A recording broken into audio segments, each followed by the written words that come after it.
নতুন ভালোবাসার গল্প পেতে, দেখতে এবং শুনতে আমাদের চ্যানেলটি সাবস্ক্রাইব করে পাশে থাকা বেল আইকনটি ক্লিক করুন। ভরা রেস্টুরেন্টের সবার সামনে একটা অপরিচিত ছেলে আমার কপালে শব্দ করে চুমু দিয়ে শটান হয়ে আমার সামনের চেয়ারে বসে পড়ল। আমি আকস্মিক ধাক্কাটা সামলাতে না পেরে বিস্ময়ে থ মেরে রইলাম। মুখ আপনা আপনি হা হয়ে গেছে। ছেলেটা ঠোঁটে মুচকি হাসি বজায় রেখে আমার দিকেই তাকিয়ে আছে। আমার পাশে আমার বান্ধবীও হতভম্ব চোখে তাকিয়ে পরিস্থিতি বোঝার চেষ্টা করছে। ছেলেটার এমন নির্লিপ্ত চেহারা দেখে আমার অস্বস্তির পরিমাণ আরো বেড়ে গেল। রেস্টুরেন্টে সবার চোখ আমাদের দিকে। আমি ধীরে ধীরে অনুভব করলাম আমি লজ্জা পাচ্ছি, ভীষণ পরিমাণে লজ্জা পাচ্ছি। কোনো ঘটনার তাৎক্ষণিক প্রতিবাদ করার ক্ষমতা কোনো কালেই আমার ছিল না। বেশি কথা বলা আমার পছন্দ না, কিন্তু এই লোকটাকে কিছু বলা প্রয়োজন। অপরিচিত একটা মেয়েকে পাবলিক প্লেসে টুক করে চুমু খাওয়ার অপরাধে অন্তত 2-4টা বকা হলেও দেওয়া দরকার। কিন্তু লোকটার চাহনি দেখি কিছু বলার ভাষাও যেন হারিয়ে ফেললাম।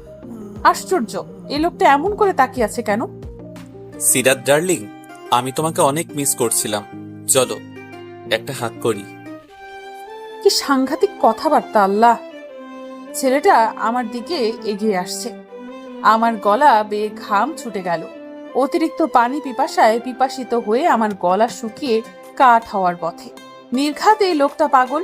না, এক মুহূর্ত থাকা যাবে না এখানে, না হলে এই লোকটা আমাকে আজ মেরেই ফেলবে। আর চোখে একবার রেস্টুরেন্টের দরজার দিকে তাকিয়ে আরেকবার অসহায় চোখে লোকটার দিকে তাকালাম। এমন ভাবে তাকিয়ে আছে যেন আমাকে চেনে। আমি নিজেও কনফিউজড হয়ে ভাবলাম, আমি কি আদৌ লোকটাকে চিনি? উড়ুতে রাখা ব্যাগকে শক্ত করে আঁকড়ে ধরে দিলাম এক ভোদর। এমন দৌড় দিলাম যেন নবাব সিরাজউদ্দৌলার চিরশত্রু মীর কাসেম আমাকে তলোয়ার নিয়ে ধারা করছে। একটা চলন্ত বাসে উঠে সোজা বাড়িতে পৌঁছে স্বস্তির নিঃশ্বাস ফেললাম আমি। রাতে সেই দুপুর বেলা বাড়িতে পৌঁছানোর পর শাওয়ার নিলাম, ঘুমালাম। আম্মুর সাথে গল্প, ছোট ভাইয়ের সাথে খুনসুটি, এত কিছু করলাম। তবুও ওই পাগল লোকটার কথা এক মুহূর্তের জন্য ভুলতে পারছি না। লোকটার উপর এখন ধীরে ধীরে রাগ লাগছে। প্রতিক্রিয়াটা এতক্ষণ পর ধীরে ধীরে উদয় হলো। তখন লোকটার সামনে এলে কি হতো? রাগে আপাদমস্তক জ্বলছে। এত বড় সাহস! চিনি না জানি না, হুট করে চুমু খাবে কেন? রাগের মাথায় পড়াতে মন বসাতে পারলাম না। কপাল কুঁচকে আসে। বারবার লোকটার চাহনি চোখের সামনে ভাসছে। ওই লোকটাকে আরেকবার সামনে পেলে মেরেই ফেলবো। বেয়াদব, অসভ্য ইতর। কাঁদো কাঁদো হয়ে মায়ের সামনে গেলাম। মা, জানো আজ একটা লোক আমাকে কি করেছে? মায়ের মুখের রং মুহূর্তেই পাল্টে গেল। কে কি করেছে? হুঁশ হলো আমার। ইস, কি করতে যাচ্ছিলাম আমি! চুমুর মতো একটা লজ্জার ব্যাপার কি আমি বলে দিচ্ছিলাম? এমনিতেই মা আমার বিয়ে নিয়ে উঠে পড়ে লেগেছে, আর বাবা জানলে তো কলেজে যাওয়া বন্ধ করে দেবে। হতাশ মুখে মাকে কিছু না বলে নিজের রুমে চলে আসলাম। একটু পর ইফতি এলো রুমে, বলল বাবা আমাকে ডাকছে। বুকে হাতুড়ি পেটানোর শব্দ হলো আমার। বাবাকে আমি জমের মতো ভয় পাই। বাবা কি এই চুমুর ব্যাপারটা কোনো প্রকারে জানতে পেরেছে? জানলেও জানতে পারেন, কারণ রেস্টুরেন্টের অবস্থান বাবার অফিসের আশেপাশে। খানিকটা দ্বিধাবোধ নিয়ে বাবার সামনে দাঁড়ালাম। বাবা গম্ভীর মুখ। আমার ভয় হলো খুব, যদিও ওনার মুখ সবসময় এমনই থাকে। হিম ধরা গলায় বললাম, বাবা আমাকে ডেকেছো? বাবা এবার গম্ভীর চোখে তাকালেন। আজ নাকি রেস্টুরেন্টে গিয়েছিলে দুপুরে, কার অনুমতি নিয়ে? বুক ধুক ধুক করছে। নির্ঘাত বাবা জানতে পেরেছে, আজ আমাকে মেরেই ফেলবে হয়তো। মাকে বলে গিয়েছিলাম।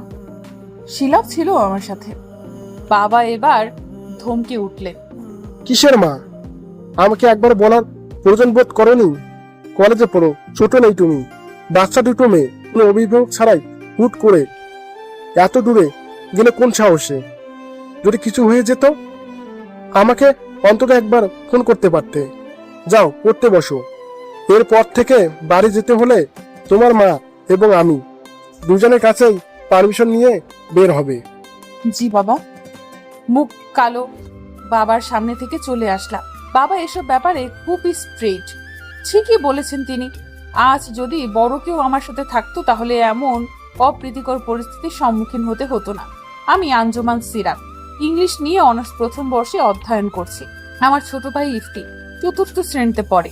বাবা মা আর আমার ছোট ভাই মোট 4 জন সদস্য নিয়ে ছোট্ট পরিবার আমাদের।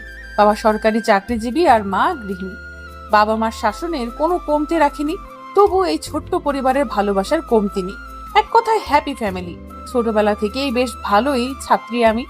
এই পড়াশোনার চক্কর আর বাবা মার চাপে কোনোদিন রিলেশনের মতো একটা সম্পর্কে জড়ানোর সময় সুযোগ হয়নি। টানা 1 মাসের পকেট মানি জমিয়ে আজ দুপুরে আমার বান্ধবী শিলার সাথে শহরের বেশ নামি দামি একটা রেস্টুরেন্টে চাইনিজ খেতে গিয়েছিলাম। সেখানেই ঘটলো অঘটন। এক অর্থপাগল লোক আমার গালে চুমু দিয়ে আরো বলে, ডার্লিং চলো হাক করি। ভয়ে আমার কলিজা এতটুকু হয়ে গিয়েছিল। তখন এমন সিচুয়েশনে পড়তে হবে আমি কখনো ভাবতেও পারিনি। একরাশ চিন্তা নিয়ে কম্পন হাতে শিলাকে কল করলাম। বেচারের কি অবস্থা কে জানে। প্রথম রিংয়েই রিসিভ করলো সে। আমার কি হবে এখন? ভয় করছে রে। আমাকে তখন একা বাঘের খাঁচায় ফেলে এখন জিজ্ঞেস করছিস কি হবে? প্লিজ এভাবে বলিস না। শিলার ব্যবহার বরাবরই ওইরকম। ভালো করে কারোর সাথে কথা বলে না, বললেও ঘ্যাট ঘ্যাট করে বলে। আমি বেশিরভাগ সমস্যাই শিলা সলভ করে। ভয়ের এখনো কি দেখেছিস? ওই ছেলেটা কি করেছে জানিস? জোর করে তোর নাম্বার নিয়েছে। কি, তুই দিয়ে দিতে পারলি নাম্বারটা?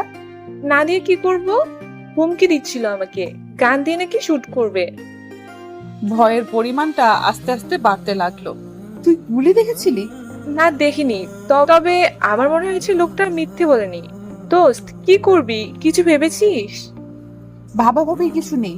আমি এক্ষুনি মোবাইল সুইচ অফ করে রাখবো। বিকেল থেকে আননোন নাম্বার থেকে কল আসছে আমার মোবাইলে। শিলার কল কেটে আমি মোবাইলটা বন্ধ করে রাখলাম। হতে পারে ওই আননোন নাম্বারটা ওই পাগল লোকটার। ওই লোকটাকে এই জীবনে দেখেছে বলে মনে হচ্ছে না। তাহলে এসব করার মানে কি? আমার নাম্বার দিয়ে কি করবে?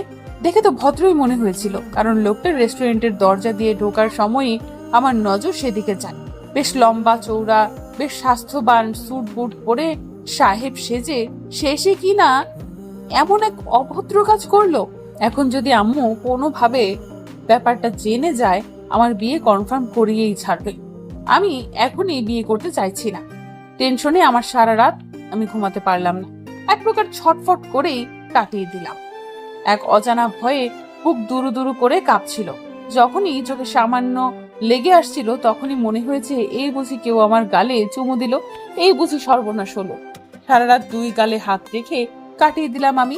মনে মনে 1000 বার প্রার্থনা করতে লাগলাম, আর কোনোদিন যাতে ওই লোকটার সাথে দেখা না হয়। যদি দেখা হয়, হয়তো এর চেয়েও ভয়াবহ কাজ করে বসবে লোকটা, আর আমিও কোনো প্রতিবাদ করতে পারবো না। কেন যে এই প্রতিবাদ করে সরাসরি কিছু বলার ক্ষমতা দেয়নি আল্লাহ। এখন আমার রাগ লাগছে। এভাবেই এক অজানা আগন্তুকের ভয়ে সিরাতের সারা রাত ঘুম হলো না। শেষ রাতের দিকে একটু ঘুম এসেছিল, তারপর কখন যে ঘুমিয়ে পড়েছে জানা নেই তার। পরদিন সকালে ছোট ভাই ইফতিকে স্কুলে পৌঁছে দেবার পর সিরাত কোচিং এ যাওয়ার উদ্দেশ্যে ফুটপাত দিয়ে হাঁটতে লাগলো। কোচিং সেন্টার সামান্য দূরে, রিক্সা করে না গেলেই নয়, কিন্তু টাকা জমানোর লোভে সে রাস্তাটা হেঁটে হেঁটে পার করছে। কোচিং সেন্টারের কাছাকাছি পৌঁছাতেই সিরাতের মুখ খানিকটা চিন্তিত দেখা গেল। বুকটা ক্রমান্বয়ে হাতুড়ি পেটা করছে। পার কয়েক দ্রুত চোখের পলক ফেলে পেছন ফিরে তাকালো সে। কই, কেউ তো নেই। মনে হলো যেন কেউ তার পেছন পেছন আসছে। সিরাত ঢোক গিলে সামনে ফিরে আবার হাঁটতে শুরু করলো। কিছু দূর যেতেই সিরাত খুব তাড়াতাড়ি পেছন ফিরে তাকালো, যাতে পেছনের লোকটা লুকানোর সুযোগ না পায়। সিরাত পেছনে ফিরতেই দ্রুত কিছু একটা যেন পেছনের গলিটাতে ঢুকে পড়লো। সিরাত চোখ বড় বড় করে গলির প্রবেশ পথের দিকে তাকিয়ে রইল বেশ কিছুক্ষণ। কারো দৌড়ানোর আওয়াজ তার কানে এসেছে। এত সকালে এমনিতেই রাস্তায় মানুষজন নেই, তার উপর এমন একটা ঘটনা। সিরাত পারলে গলে গিয়ে মাটির সাথে মিশে যায়। একটা বড়সড় চিৎকারে চারপাশটা মুখরিত হলো। আল্লাহ গো! সিরাত প্রাণপণে দৌড়াতে লাগলো। এখনো তার মনে হচ্ছে পেছন থেকে তার সাথে সাথে কেউ দৌড়াচ্ছে। তার চিৎকারের পরিমাণ আরো বাড়তে লাগলো। চলে যাও, তুমি চলে যাও। সিরাত আর পেছনে ফিরে তাকালো না, একেবারে কোচিং সেন্টারের ভেতরে গিয়ে জোরে জোরে হাঁপাতে লাগলো। খুব বেশি ভয় পেয়েছে সে। অনেকক্ষণ দৌড়ানোর ফলে গলা শুকিয়ে কাঠ হয়ে গেছে। বেঞ্চে বসে কয়েক ঢোক পানি শেষ করতে করতে সে হাঁসফাঁস করতে লাগলো। এখন বিপদে পড়ল সে। সিরাতের এহেন অবস্থা দেখে কোচিং এর হাতগুলো সে কয়েকজন ছেলে মেয়ে এসেছিল, তারাও অবাক হয়ে তাকিয়ে আছে সিরাতের দিকে। সিরাত বরাবরই শান্তশিষ্ট মেয়ে, কিন্তু আজ দেখে মনে হচ্ছে সে এইমাত্র ঘূর্ণিঝড় আয়লার সাথে যুদ্ধ করে এসেছে। সিরাত অচমকা সবাইকে অবাক করে দিয়ে ভ্যা ভ্যা করে কাঁদতে শুরু করলো। সে কলেজে পড়লেও অন্যান্য মেয়েদের মতো ম্যাচিউর নয়। বাবা চাকরির সূত্রে গ্রাম ছেড়ে শহরে এসেছে, বেশি দিন হয়নি। নিজের পরিবার ছাড়া আশেপাশে পৃথিবীর কোনো কিছুই সম্মুখীন হতে হয়নি তাকে, কিন্তু কাল থেকে এমন এমন পরিস্থিতিতে পড়তে হচ্ছে যে সে কান্না ছাড়া কোনো উপায় পেল না। ক্লাসের কয়েকজন মেয়ে স্যারকে ডেকে আনলেন, তিনিও বেশ অবাক হলো। অতঃপর একটা রিক্সাতে করে সিরাত সুন্দর করে সুবোধ বালিকার মতো বাড়িতে চলে গেল। এইদিকে সিরাতের মা স্যারের কাছ থেকে এই ঘটনা জানার পর মরা কান্না ছুড়ে দিল। হায় হায় আল্লাহ, আমার মায়েটারে জিনে ধরেছে। সিরাত রে, এখন তোরে বিয়ে দেবো কেমনি? তোরে কোন পুলা বিয়ে করব? তোরে আমি বলছিলাম মাথায় সবসময় উড়না দিবি, দুয়া দুরুস পড়বি, আমার কথা শুনুস নাই। জিন তোরে বশ কইরা বটগাছে নিয়ে সংসার করব রে। সিরাত মুখ পানসে করে মায়ের দিকে তাকিয়ে রইল। মা এমন একটা সিচুয়েশনে তার বিয়ের কথা চিন্তা করছে, মায়ের কাছে তার কোনো দামই নেই। সিরাত কান্না মুখ করে নিজের রুমে চলে গেল। সেদিন সে আর কলেজে গেল না, সারাদিন বাড়িতেই সময় কাটালো। রাত 11টার পর আবার আননোন নাম্বার থেকে কল আসা শুরু করলো তার মোবাইলে। সিরাতের ইচ্ছে হলো এই মোবাইলটাকে প্রশান্ত মহাসাগরের পানিতে 10 বার ডুব মেরে আনতে। আজব তো, গতকাল থেকে এসব কি হচ্ছে আমার সাথে? ওই লোকটা কে? ওই লোকটা একটা সর্বনাশা। তুই একটা মহাপাগল। তুই পাবনা মানসিক হাসপাতালে অলিখিত রোগী। তুই কাকের ডিম। সিরাত দ্বিধাবোধ নিয়ে মোবাইলটা বন্ধ করে রাখলো। আননোন নাম্বার মানেই তার কাছে ভয়, কে না কে কল করেছে। কয়েকদিন কেটে গেল। সিরাত কলেজে যায়, আসে, আগের মতো প্রতিদিনের রুটিনের মতোই চলছে তার জীবন। সেই দিনের পর থেকে আর কোনো অনাকাঙ্ক্ষিত ঘটনার সম্মুখীন হতে হয়নি তাকে। ঘটনাগুলো ভুলে যাওয়ার পথে সে। আজও সেই কলেজ শেষে গেটের বাহিরে একটা গাছের আড়ালে খানিকটা ছায়া দাঁড়িয়ে আছে, পাশে আছে শিলা। সিরাত চোখ ছোট ছোট করে সূর্যের প্রখরতা মাপার চেষ্টা করছে। হাতে একটা ফাইল, গরমের নাজেহাল অবস্থা একেবারে। শিলা মাথা নিচু করে এক মনে ফোনের স্কুল করেই চলেছে। বাসটা আসছে না কেন? এমন সময় ঘটল আকস্মিক এক ঘটনা। সিরাতকে কেউ একজন জড়িয়ে ধরে আছে আলতো করে। ধাক্কাটা সামলাতেই সিরাতের একটু বেগ পেতে হলো, হাত পা ঠান্ডা হয়ে ফ্রিজড হলো যেন। ডার্লিং, সেদিন হাগ না করে চলে গেলে কেন? আমি তোমাকে মিস করি জানো। সিরাতের মনে হলো সে স্বপ্ন দেখছে। ভয়ে সে বিড়বিড় করে ভূত তাড়ানোর মন্ত্রটা আওড়াতে লাগলো। নিশ্চিত গাছের উপর থেকে ভূত নেমে এসেছে। সৌমন্তর সো, ভূত তুই চলে যা। থো থো থো, টিকি ভূতটা যাচ্ছে না কেন? সিরাত আরো কয়েকবার মন্ত্রটা পড়ল, একই ফলাফল। মুখে হাত দিয়ে লোকটার পাশ থেকে সরে এসে সিরাত এক নজর তাকালো। ওই দিনের আধা পাগল লোকটাই। সিরাতের মুখের রং পাল্টে গেল, নিঃশ্বাস নিতেও ভুলে গেল যেন। লোকটা হাসি মুখে তাকিয়ে আছে তার দিকে। ইন্নালিল্লাহ, আল্লাহ গো, আমাকে বাঁচাও। সিরাত হাতের ফাইলগুলো দূরে ছুঁড়ে মেরে কোন দিকে না তাকিয়ে আবার দৌড় দিল। এই লোকটা কে? বারবার এমন অদ্ভুত ভাবে সামনে আসে কেন? আর আসলেও এমন এমন কাণ্ড করে যা সত্যি অকল্পনীয়। সিরাত এখন রিকশায় বসে দাঁতের নখ খুঁটছে। বেশ কয়েকবার পেছনে ফিরে দেখলো কেউ আসছে কিনা। না, কেউই আসছে না। স্বস্তির নিঃশ্বাস ফেলল সে। কি দরকার ছিল সেদিন ওই রেস্টুরেন্টে যাওয়ার? এখন কেমন লাগছে তোর? কি হবে বল? ওই পাগলটা তোর কলেজ অব্দি চলে গেছে। সিরাত আপন মনে বিড়বিড় করতে লাগলো। তারপর অনুভূতিহীন দৃষ্টিতে আকাশপানে তাকিয়ে রইল। এসব কি হচ্ছে? কেন হচ্ছে? এমনিতেই নিজের সমস্যার কুলোয় না, তার উপর জুটলো ওই অর্থপাগল লোকটা। এরপর যদি বাড়িতে চলে আসে। সিরাত এবার শব্দ করে নাক টানতে লাগলো। রিক্সাওয়ালা বার কয়েক পেছন ফিরে তাকিয়ে আবার নিজের কাজে মনোযোগ দিল। কাক ডাকছে। মধ্যাহের সূর্যি মামাও যেন চলমান রিক্সাটার সাথে এগিয়ে চলেছে সামনে। সিরাত বাড়ির সামনে দরজাতে খেয়াল করলো অনেকগুলো অপরিচিত মানুষের জুতো। ভেতর থেকে হাসাহাসির শব্দ আসছে, তার মানে মা আবার পাত্রপক্ষ এনেছে। সিরাত ভয়ে ভয়ে কলিং বেলের সুইচ বোর্ডে চাপ দিল, এইবার না তার বিয়েটা হয়ে যায়। ধুর, এভাবে কি বাঁচা যায় নাকি? মরার উপর খরার ঘা। হাসি মুখে দরজা খুললেও সিরাতের ভীতু চাহনি দেখে তিনি ধমক দিলেন। বানরের মতো চেহারা করে রেখেছিস কেন? ওরা তো তোর চেহারা দেখে মানা করে দিবে, বলবে তোকে জোর করে বিয়ে দিচ্ছে। সবার সাথে হাসি মুখে কথা বলবি। আয় ভেতরে আয়। তিনি সিরাতের হাত ধরে টেনে ভেতরে ঢুকালেন, তারপর রুমে নিয়ে গিয়ে সুন্দর গোলাপি একটা শাড়ি পরিয়ে দিলেন সিরাতকে। হাতে একটা নাস্তার ট্রে ধরিয়ে দিয়ে বললেন, এইবার যদি তোর বিয়ে না হইছে, আমিও সওদাগরের মাইয়া না। রাতে সিরাত শুনল তার বাবাই ওদের মানা করে দিয়েছে। তিনি এনজিও চাকরি করে ছেলে মেয়েকে দেবে না। সিরাত কথাটা শুনে পায়েলে নেচে দেয়। বেশ হয়েছে, বেশ হয়েছে একদম। ছেলের মা বলে কিনা বিয়ের পর পড়তে দেবে না। কেন? বিয়ে করলে কি স্বামীকে গলার মালার মতো ঝুলিয়ে রাখতে হবে নাকি? পড়লে কি সমস্যা?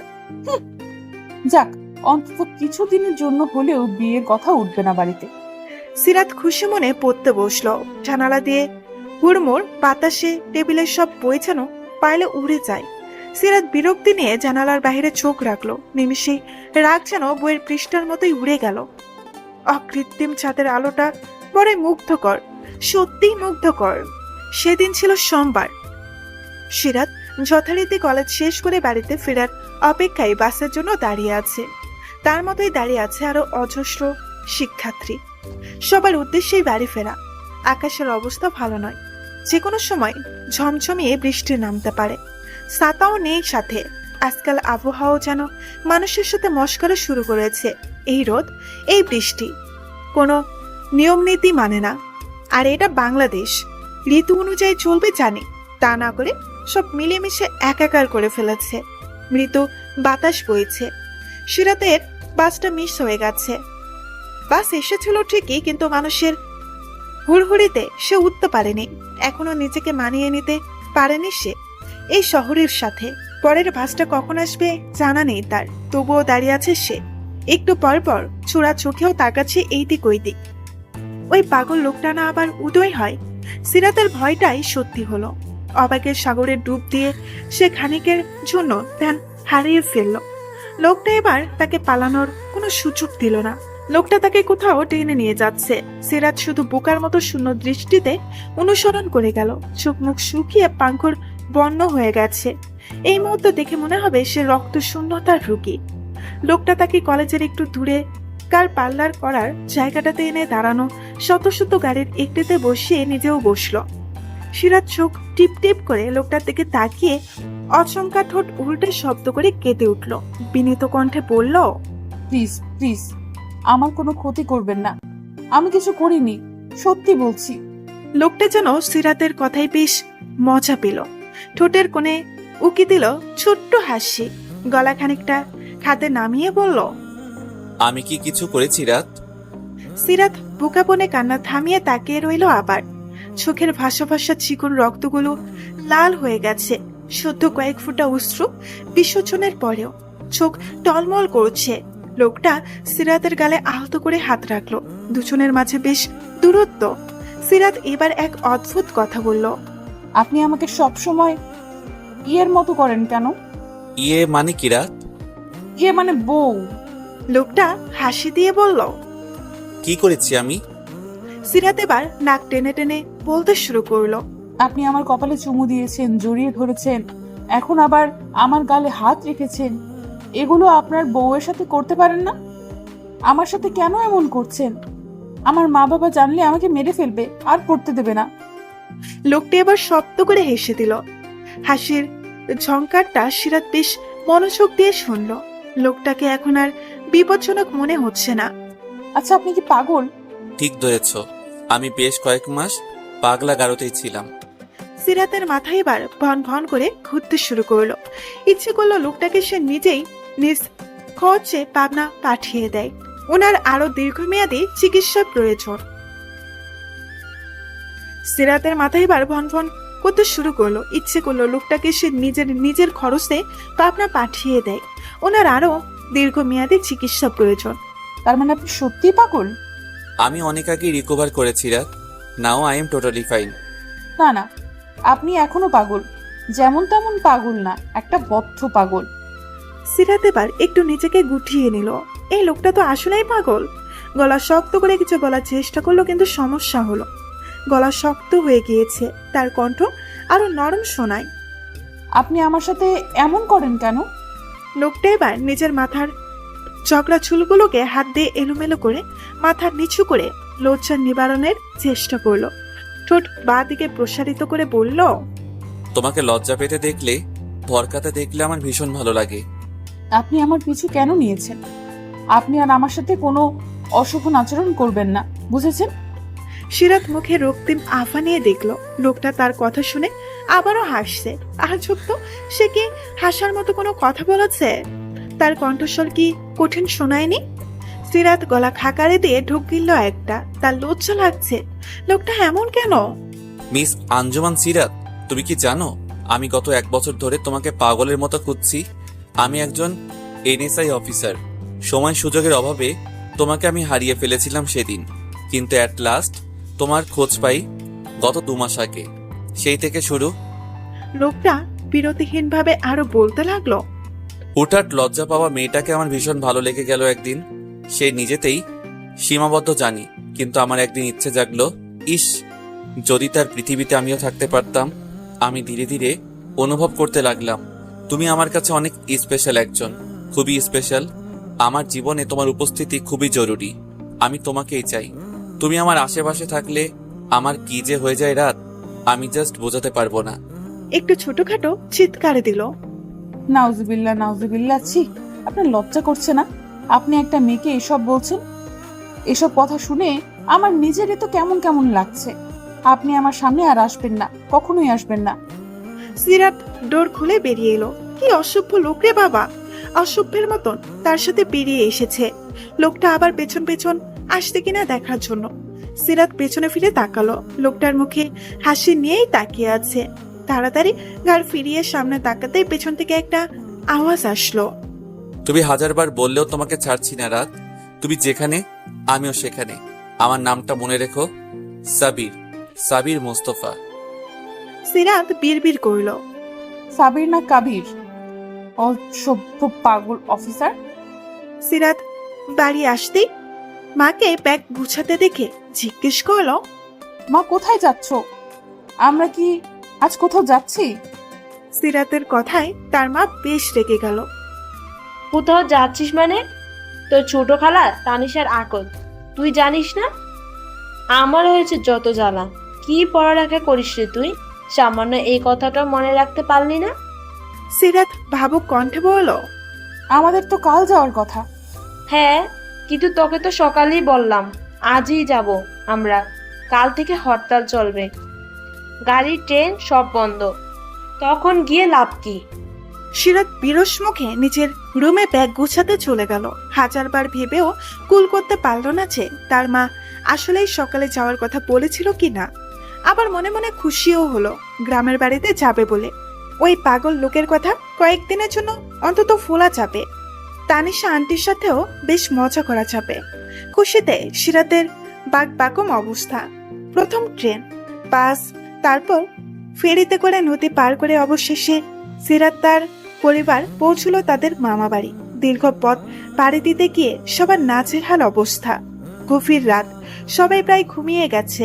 শুধুমাত্র বড় মামি আর মেছো মামি সিরাতরা আসবে বলে জেগেছিল। ফ্রেশ হয়ে কোনো রকম কম কথাই খেয়ে দিয়ে ঘুমাতে চলে গেল। এর মাঝে হুট করে সিরাতের বাটম ফোনে কল আসায় তার মা আর বাবা দুজনেই ভ্রু কুঁচকিয়ে তাকালো। সিরাতের বাবা গম্ভীর গলায় বললেন, এত রাতে তোমাকে কে কল করেছে? সিরাত ভয়ে এতটুকু হয়ে গেল। এই আননোন নাম্বারের চক্করে তার বাবা পর্যন্ত তাকে সন্দেহ করছে। আমতা আমতা করে বলল, শিলা বাবা, আমি পৌঁছেছি কিনা তাই জিজ্ঞেস করতে কল দিয়েছে হয়তো। ও কিভাবে জানলো যে তুমি আজ এখানে আসবে? সিরাতের গলা বেয়ে টুপটাপ ঘাম ঝরছে। মিথ্যে কথা বলার সময় তার গলা কাঁপে। আমি শিলাকে আজ কলেজে বলেছিলাম বাবা, ও আমার খুব ভালো বান্ধবী, অনেক খেয়াল রাখে। সিরাতের মা তীক্ষ্ণ চোখে তাকিয়ে আছে, দেখে মনে হবে কোনো কিছুর সীমাকরণ মেলাতে চিন্তায় তিনি মগ্ন। সিরাতের বাবা এবার বললেন, তোমার মোবাইল দাও দেখি। অমনি সিরাতের মুখ শুকিয়ে গেল, ভয়ে তার হাঁটু কাঁপাকাঁপি শুরু হয়ে গেছে। এখন যদি বাবা ওই নাম্বারটা শিলার নয় তা বুঝতে পারে তো কি হবে? মোবাইলে তো স্পষ্ট নাম্বারটা আনসেভড করা। মিথ্যে বলার কারণ জানতে চাইলেই বা কি বলবো? এর আগে অনেকবার বাবার ফোন চেক করেছে, কিন্তু তখন এত ভয় লাগেনি। এই আননোন নাম্বারের চক্করে বাবা মায়ের কাছে কি ছোট হব? সিরাতকে ভীতু চোখে কাঠ হয়ে দাঁড়িয়ে থাকতে দেখে তার বাবা আবারও ধমকালেন। তোমাকে কি বলছি শুনতে পাচ্ছ না? মোবাইল দাও, আমি দেখি কার কল। তুমি কি আমাকে সন্দেহ করছো বাবা? বাবা চোখ এবার আরো কঠোর হলো। তোমাকে বিশ্বাসের ফল যাচাই করছি। সিরাত এবার কি বলবে খুঁজে পেল না। মোবাইলটাকে মুঠ করে শক্ত হাতে দাঁড়িয়ে রইল, মনে মনে প্রার্থনা করলো, আল্লাহ এইবারের মতো বাঁচিয়ে দাও। এমন সময় সিরাতের ছোট খালা তানিশা রুম থেকে বেরিয়ে এলো। সিরাতকে দুই হাতে জড়িয়ে ধরে ঘুম ঘুম কণ্ঠে বলল, তোরা চলে এসেছিস? খেয়েছিস কিছু? চল আমার সাথে ঘুমাবি তুই। সিরাতের বড় মামিও তানিশার সাথে তাল মেলালো। হ্যাঁ, নিয়ে যাও তো। দেখ, দুজন মিলে মেয়েটার সাথে কি শুরু করে দিয়েছে। কে না কে কল করেছে, ও তো বললো ওর বান্ধবীর কল। এত পুলিশি জেরার কি আছে? তানিশা, যাও, সিরাতকে নিয়ে ঘরে যাও। বড় মামির কথায় সিরাতের মা বাবা আর কোনো কথা বলার সুযোগ পেল না। তানিশা সিরাতের ব্যাগ উঠিয়ে সিরাতকে নিয়ে নিজের রুমে চলে এলো। সিরাত মনে মনে স্বস্তির নিঃশ্বাস ফেলল, বাঁচা গেল। তানিশা হলো সিরাতের ছোট খালা। সিরাত তাকে আন্টি বলেই ডাকে। তাদের বয়সের পার্থক্য মাত্র 4 বছর। সিরাতের মা ভাই বোনদের মধ্যে সবাই বড়। তার বিয়ের 2 বছর আগে তানিশার জন্ম হয়। সিরাতের সাথে তার গলায় গলায় ভাব। সে সিরাতকে কত কিছুই বুঝাক না কেন, সিরাত সিরাতি, একেবারে ঘুর কোনো, খুবই অল্পভাষী। ক্লাসে কোনো পড়া না বুঝলেও তার ক্ষমতা নেই টিচারকে আরেকবার বলতে যে স্যার আমি বিষয়টা বুঝিনি। কিন্তু তানিশা একেবারেই উল্টো, সিরাতের বিপরীতমুখী। তবুও তাদের গলায় গলায় ভাব। রুমে আসতেই সিরাত আবার কেঁদে দিল। শুকনো মুখে কাঁদতে কাঁদতে বলল, তানিশা আন্টি, আমাকে না একটা লোক কি করেছে জানো? আমি নিশ্চিত ওই পাগল লোকটাই আমাকে কল করে। সিরাত একে একে সব ঘটনা তানিশাকে খুলে বলল। তানিশা বিস্ময়ে থ হয়ে যাবার মতো অবস্থা। এটা আবার কেমন ছেলে? আসলেই পাগল নাকি? সে বোঝানোর ভঙ্গিতে সিরাতকে বলল, তুই চিন্তা করিস না, তোর মোবাইলটা আপাতত কয়েকদিনের জন্য আমার কাছে রাখ, টেনশন মুক্ত থাক, আমার আত্ম অনুষ্ঠান এনজয় কর। তানিশার এক কথায় সিরাত নিজের মোবাইল দিয়ে দিল। এই মোবাইলটাকে আর সহ্য হচ্ছে না। তানিশা মোবাইলটাকে ডয়ারে রাখতে যাবে, তার আগেই কল আসা শুরু হলো। কয়েকবার কল কেটে দিলেও আবার শুরু। তানিশার মেজাজ খারাপ হয়ে গেল। কল রিসিভ করে এক লম্বায় বলতে লাগলো, থাবর চিনস তুই? এত রাইতে মাইয়া মানুষের মোবাইলে কল করস? তুই তো বেড়া লুচ্চা, বেহায়া, বেসরম। সামনে থাকলে জুতা দিয়া মালা গলা দিতাম তোর, তো 14 গোষ্ঠী বাদামি মা। ও পাশের লোকটা কি বললো শোনা গেল না। খানিকক্ষণ পর তানিশা চেতে গিয়ে আরো বড় বড় করে বলল, কি কইলি তুই? আমারে ভয় দেখাস? সিরাত তোর কি লাগে? সিরাতরে দিয়া কি করবি? আমার ভাষা খারাপ? তোর সাহস থাকলে গঞ্জের সদাগর বাড়িতে আয়। সিরাত এতক্ষণ চোখ বড় বড় করে তাকিয়ে তানিশার বকবকানি গুলো শুনছিল। শেষের দিকে তার মামা বাড়ির ঠিকানা বলে দেবার কপাল চাপড়ালো। মোবাইলটা তানিশার কাছ থেকে প্রায় ছিনিয়ে নিয়ে কলটা কেটে দিল। তারপর ভয়ে ভয়ে কণ্ঠে বলল, আন্টি, এটা কি করলে তুমি? ঠিকানা দিয়ে দিলে কেন? এখন যদি এখানেও চলে আসে কি করব তখন? আসলে আসবে, আসার জন্য তো এত কিছু বললাম। আমি দেখতে চাই লোকটা আসলে কে। তানিশা স্বাভাবিক কণ্ঠে উত্তর দিল, আন্টি, তুমি জেনে বুঝে এটা করতে পারলে? এটা যদি ওই লোকটা হয় তাহলে আমার কপালে শনি আছে। ধুর, এত ভয় পাচ্ছিস কেন? তুই কোনো কারণ ছাড়াই ভয় পাস সব সময়। এখানে আসা তো সহজ নাকি? চল ঘুমো, যা হবে দেখা যাবে, আমি আছি না। সিরাত মুখ কাছুমাছু করে একপাশে শুয়ে পড়ল। মনে সংশয়ের দানা বিচ্ছে। কি হবে সামনে? ওই লোকটা যাতে আর ওর সামনে না আসে আল্লাহ। মামা বাড়িতে সিরাতের সময় বেশ ভালোই কাটছে। সকল মামাতো ভাই বোনদের সাথে মজা আড্ডায় বেশ ভালোভাবে মেতে আছে সে। প্রতি বিকেলে গ্রামে ঘুরতে বের হওয়া, সকলের সাথে বসে নাস্তা করা, রাতে না ঘুমিয়ে সবাই একসাথে গল্প করে রাত পার করে দেওয়া, ডিভিডি প্লেয়ারে গান বাজিয়ে নাচা, খুব সুন্দর সময়গুলো যেন চোখের পলকেই চলে গেল। এর মধ্যেই একদিন শুভক্ষণে তানিশার আকত হয়ে গেল। তানিশাকে এখনই উঠিয়ে নেওয়া হয়নি।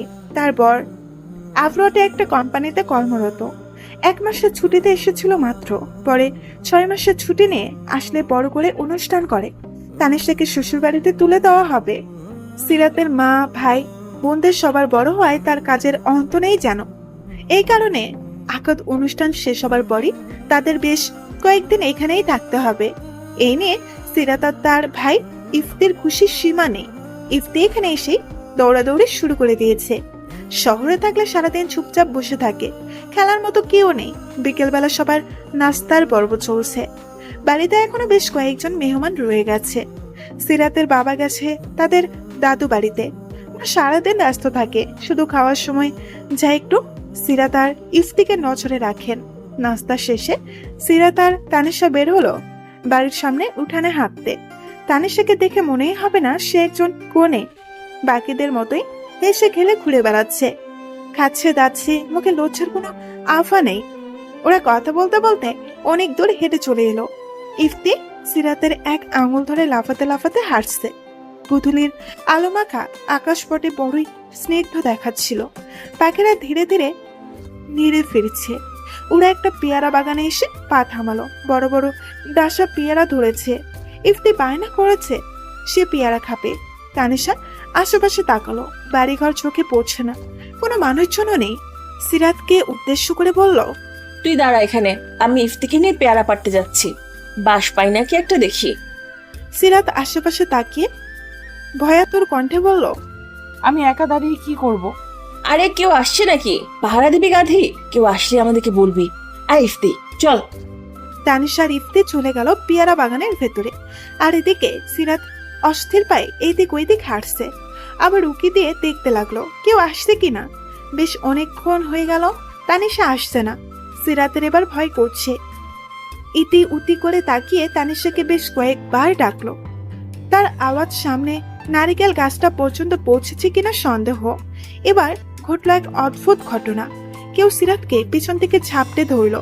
সিরাত চিৎকার দেওয়ার ক্ষমতাও হারিয়ে ফেললো। কান্না মুখ করে বলল, আমি চোর না, আমি চুরি করিনি, সত্যিই আমি কিছু করিনি। আগন্তুক তাকে ছেড়ে দিয়ে বলল, তুমি তো সবচেয়ে বড় চোর, হৃদয় হরণকারিনী। সিরাত এক ঝটকায় পেছন ফিরে তাকালো। একটা চিৎকার দিতে চাইলো, কিন্তু তার আগেই সাবির অর্থাৎ ওই আগন্তুক তার মুখ চেপে ধরলো। সামনে থেকে ভেসে এলো এক আওয়াজ, এই ছেলে, তোমার সাহস তো কম না, তুমি ওকে জড়িয়ে ধরলে কেন? সাবিরের চোখ মুখ কঠোর দেখালো খুব। ঠোঁট বা দিকে চেপে হাসলো সে। সাহসের কি দেখেছেন আপু? বলেই সে সিরাতকে কাছে টেনে আরো একবার জড়িয়ে ধরলো। সিরাতের মাথা আবার ভন ভন করতে শুরু করলো। এই মুহূর্তে ওর যে কোনো পাল্টা প্রতিক্রিয়া করা উচিত। তা যেন ফুলেই গেল। ইফতি 2 হাতে 2টো পেয়ারা নিয়ে হাঁ করে তার দিকে তাকিয়ে আছে। তানিশা আন্টির চেহারা দেখেই বোঝা যাচ্ছে সে বেশ অবাক হয়েছে। সিরাতকে জড়িয়ে ধরা অবস্থাতেই সাব্বির বলল, আপু আর কিছু করতে হবে? ভাইয়াকে তাকিয়ে থাকতে দেখে সিরাতের এবার টনক নড়ল। সাবিরের হাত কাঁধ থেকে সরাতে চাইল সে। তুতলাতে তুতলাতে বলল, তানিশা আন্টি, এই লোকটাই সেই পাগল, এই লোকটা খুব বাজে। সাবিরের গলায় অভিমানের সুর। জান, তুমি আমাকে এভাবে বলতে পারলে? তোমাকে না আমি ভালোবাসি, এভাবে বলতে হয় না। আর এই যে আপনি, আমার সাহস কতটুকু সেটা আপনি ভাবতেও পারবেন না। শুধুমাত্র সিরাতের জন্য আমি সহ্য করছি, এখনো চেনেননি আমাকে। সাবির কথাগুলো বেশ গভীর শোনালো। তানিশা সাবিরকে আলো করে স্ক্যান করলো একবার। বেশ বলিষ্ঠ শরীর, বাম হাতের কালো রোলেক্স ঘড়ি আর পায়ের চকচকে শো দেখে আন্দাজ করলো ছেলেটা বেশ অভিজাত পরিবারের। কথা বলার ধরনও দারুণ। মনে মনে হাসলো তানিশা। বিড়বিড় করলো সে, তেজ আছে বটে। পরক্ষণে নিজেকে সামলে নিয়ে গলা খাকারি দিয়ে বলল, তুমি আমার সামনে আমার ভাগ্নিকে জড়িয়ে ধরে তোমার সাহস দেখাচ্ছ? তুমি তো বেশ খারাপ। সাবির বলতে দিল না। ও, আপনি তাহলে সিরাতের খালা? সরি শাশুড়ি মা, আসলে বুঝতে পারিনি। মাফ করবেন, তখন আপু ডাকলাম। এবার থেকে খালা শাশুড়ি বলেই ডাকবো। তানিশা পিকআপ পুনে সিরাতের দিকে তাকালো। সিরাতকে দেখে মনে হবে সে যে কোনো মুহূর্তে কেঁদে দিতে পারে। ইফতি যদি বাড়িতে গিয়ে মাকে বলে দেয় তাহলে তো সব শেষ। এক ধাক্কায় সাবিরকে দূরে সরিয়ে দিল সে। বোকা বোকা কণ্ঠে বলতে লাগলো, আপনি এখানেও চলে এসেছেন? আপনাকে না বলেছিলাম আমার সামনে আসবেন না? আপনি এক্ষুনি চলে যান প্লিজ। বাড়ির কেউ দেখলে সর্বনাশ হয়ে যাবে।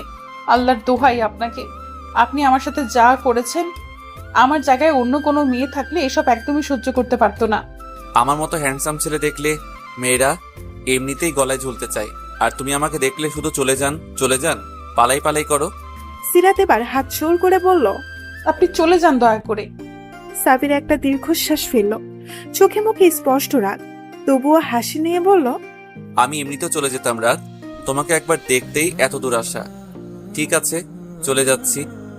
সাবির পেয়ারা বাগানের সামনে ছোট্ট গেটটা পেরিয়ে হেঁটে চলে গেল। পথের বাঁকে ধীরে ধীরে অদৃশ্য হয়ে গেল। সিরাত তানিশা সবার চোখ সাবিরের দিকে স্থির।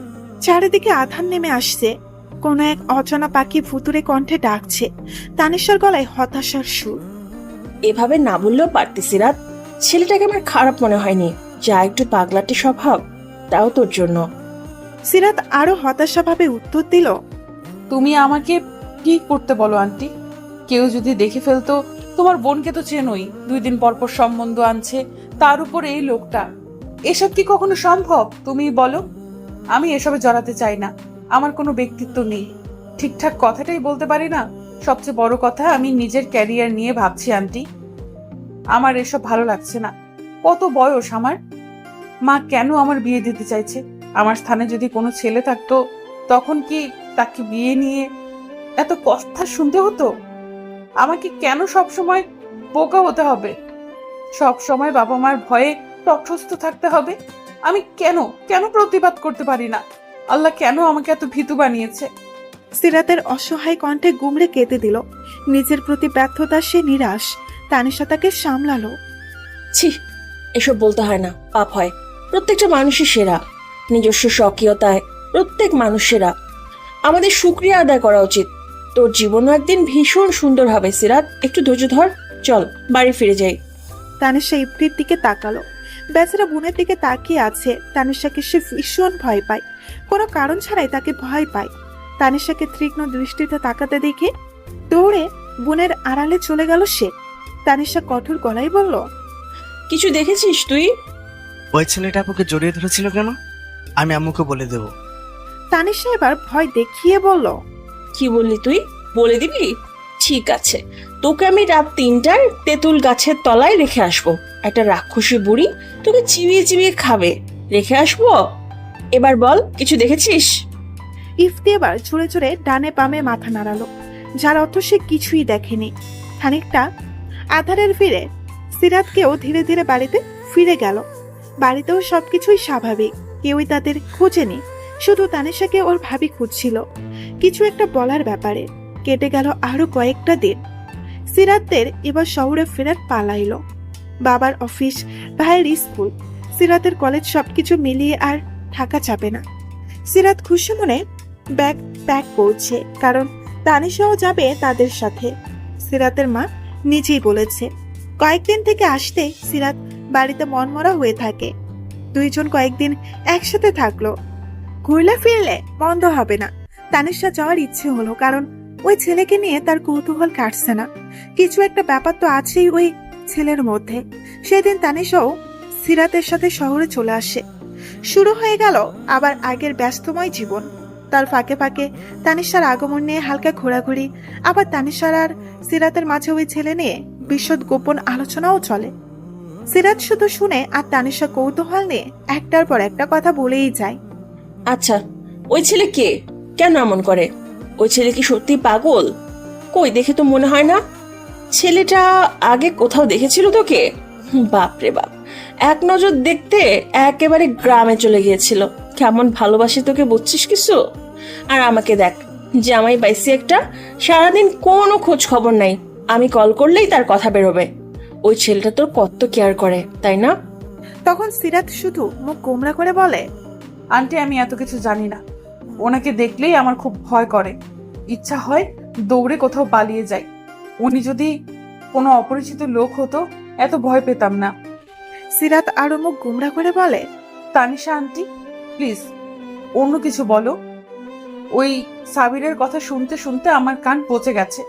তুমি শুধু বারবার ওনার কথা বলো কেন? তানিশা পেট ফাটা হাসি নিয়ে বলে, আরে গাধি, তুই আসলেই একটা নিরামিষ। তোর এখন ব্লাশিং করার কথা, আর তুই বলছিস তানিশা আন্টি। এসব বলে না। তোর দ্বারা না কিচ্ছু হতো না। আমি থাকলে এতক্ষণে আরো কত কিছু যে হয়ে যেত। তুই তো এখনো চলে যান, কথা বলবেন না, এগুলোতেই পড়ে আছিস। সিরাত অনেকক্ষণ ভেবেও তানিশার কথার অর্থ কুল করতে পারল না। এতক্ষণে কি হয়ে যেত আন্টি? তানিশা শুধু বিরস ভঙ্গিতে তাকালো। তোর মাথা আর আমার মুন্ডু হতো। তোকে এ টু জেড সব বলা লাগে, আর যা তো কিছুই বলতাম না আর। আরে ভাই, প্রেম হতো প্রেম, বুঝিস নাই? এরই মাঝে সিরাতের জন্য আরো একটা সম্বন্ধ আসে। এটাও তার বাবা রিজেক্ট করে দেয়। সিরাতের মার তখন নাজেহাল অবস্থা। তার রান্নাঘরের মেঝেতে পা ছড়িয়ে মরা কান্না ঝুলে দেন তিনি। স্বামীকে শুনিয়ে শুনিয়ে বলতে থাকেন, মইরা জামুগা, সব মাইয়া গো বিয়া হয়ে যাইতাছে গা, আর আমার মাইয়াটা এখনো ঘরে বইসা আঙ্গুল চুষতাছে। বলি, নিজেরই কোনো রাজার বংশধর ভাবো তুমি? নিজের মায়ারে কোন হানে কোন রাজপুত্রের লহে বিয়া দাও, আমিও দেখব। ওর জন্য কি রাজপুত্র বইয়া থাকছে?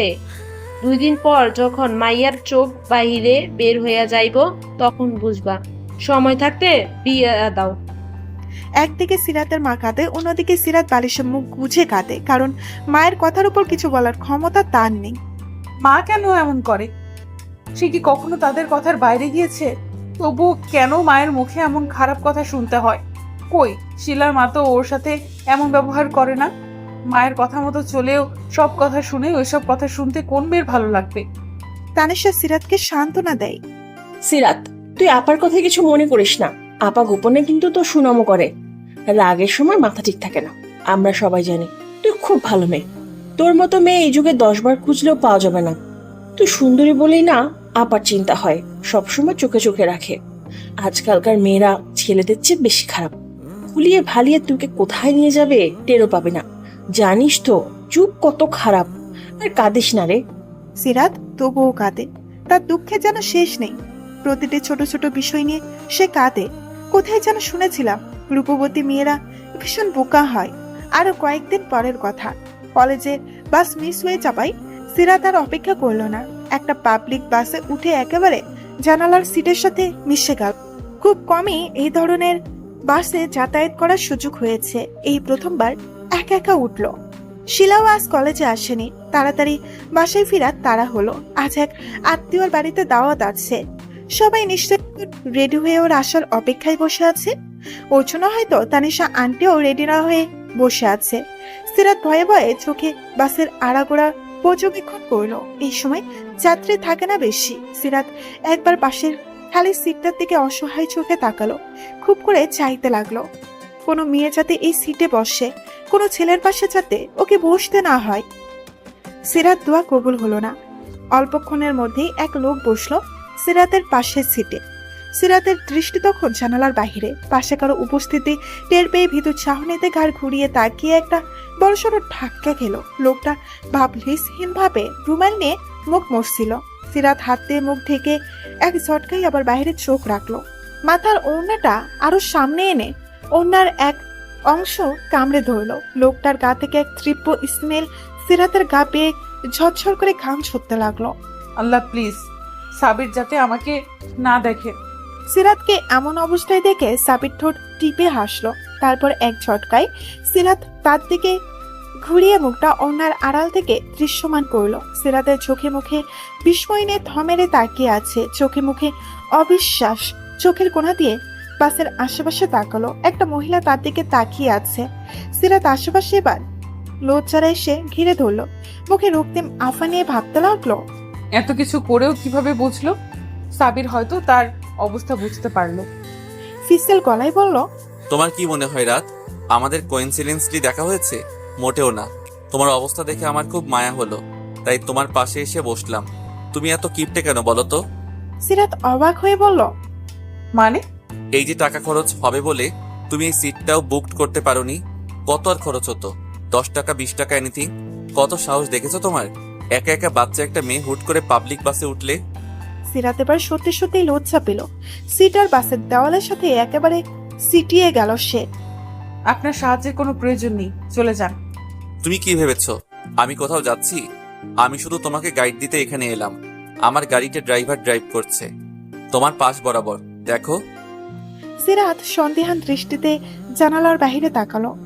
একটা লাল রঙের গাড়ি তাদের সাথে সাথে চলছে। চলো না একটা হাঁক করি।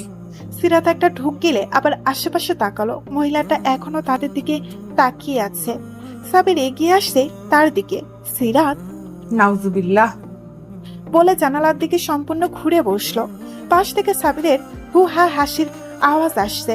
সিরাতের গন্তব্য গাড়ি থামতেই সাবিরকে ওদিকে একটু যাব। বলে পাশ কাটিয়ে চলে এলো। বাস থেকে নেমে একেবারে জোর কদমে বলে বাঁক নেওয়া জায়গাতে এসে থামলো। সামান্য মাথা ঘুরিয়ে দেখলো কেউ আসছে কিনা। সাবির স্টপের পাশে হাত ভাঁজ করে দাঁড়িয়ে আছে।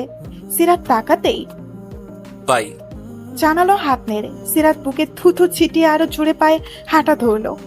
জোর বাঁচান বেঁচে গেছে আজ। সেদিন ছিল বৃহস্পতিবার। সকালের দিকে সিরাতের মাথা ব্যথা করছিল ভীষণ, তাই সে আর কলেজে গেল না। বেলা 12টা ঘরে আসতেই তার অবস্থার কিছুটা উন্নতি হলো। ইফতি স্কুল থেকে ফেরার পর সে তানিশা আর ইফতি মিলে বেশ মজা করে সময় কাটালো।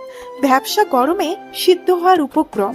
মা রান্নাঘরে ঢোকার আগেই তানিশা গরম গরম পাকোপোড়া আর পেঁপে জুস বানিয়ে পরিবেশন করলো।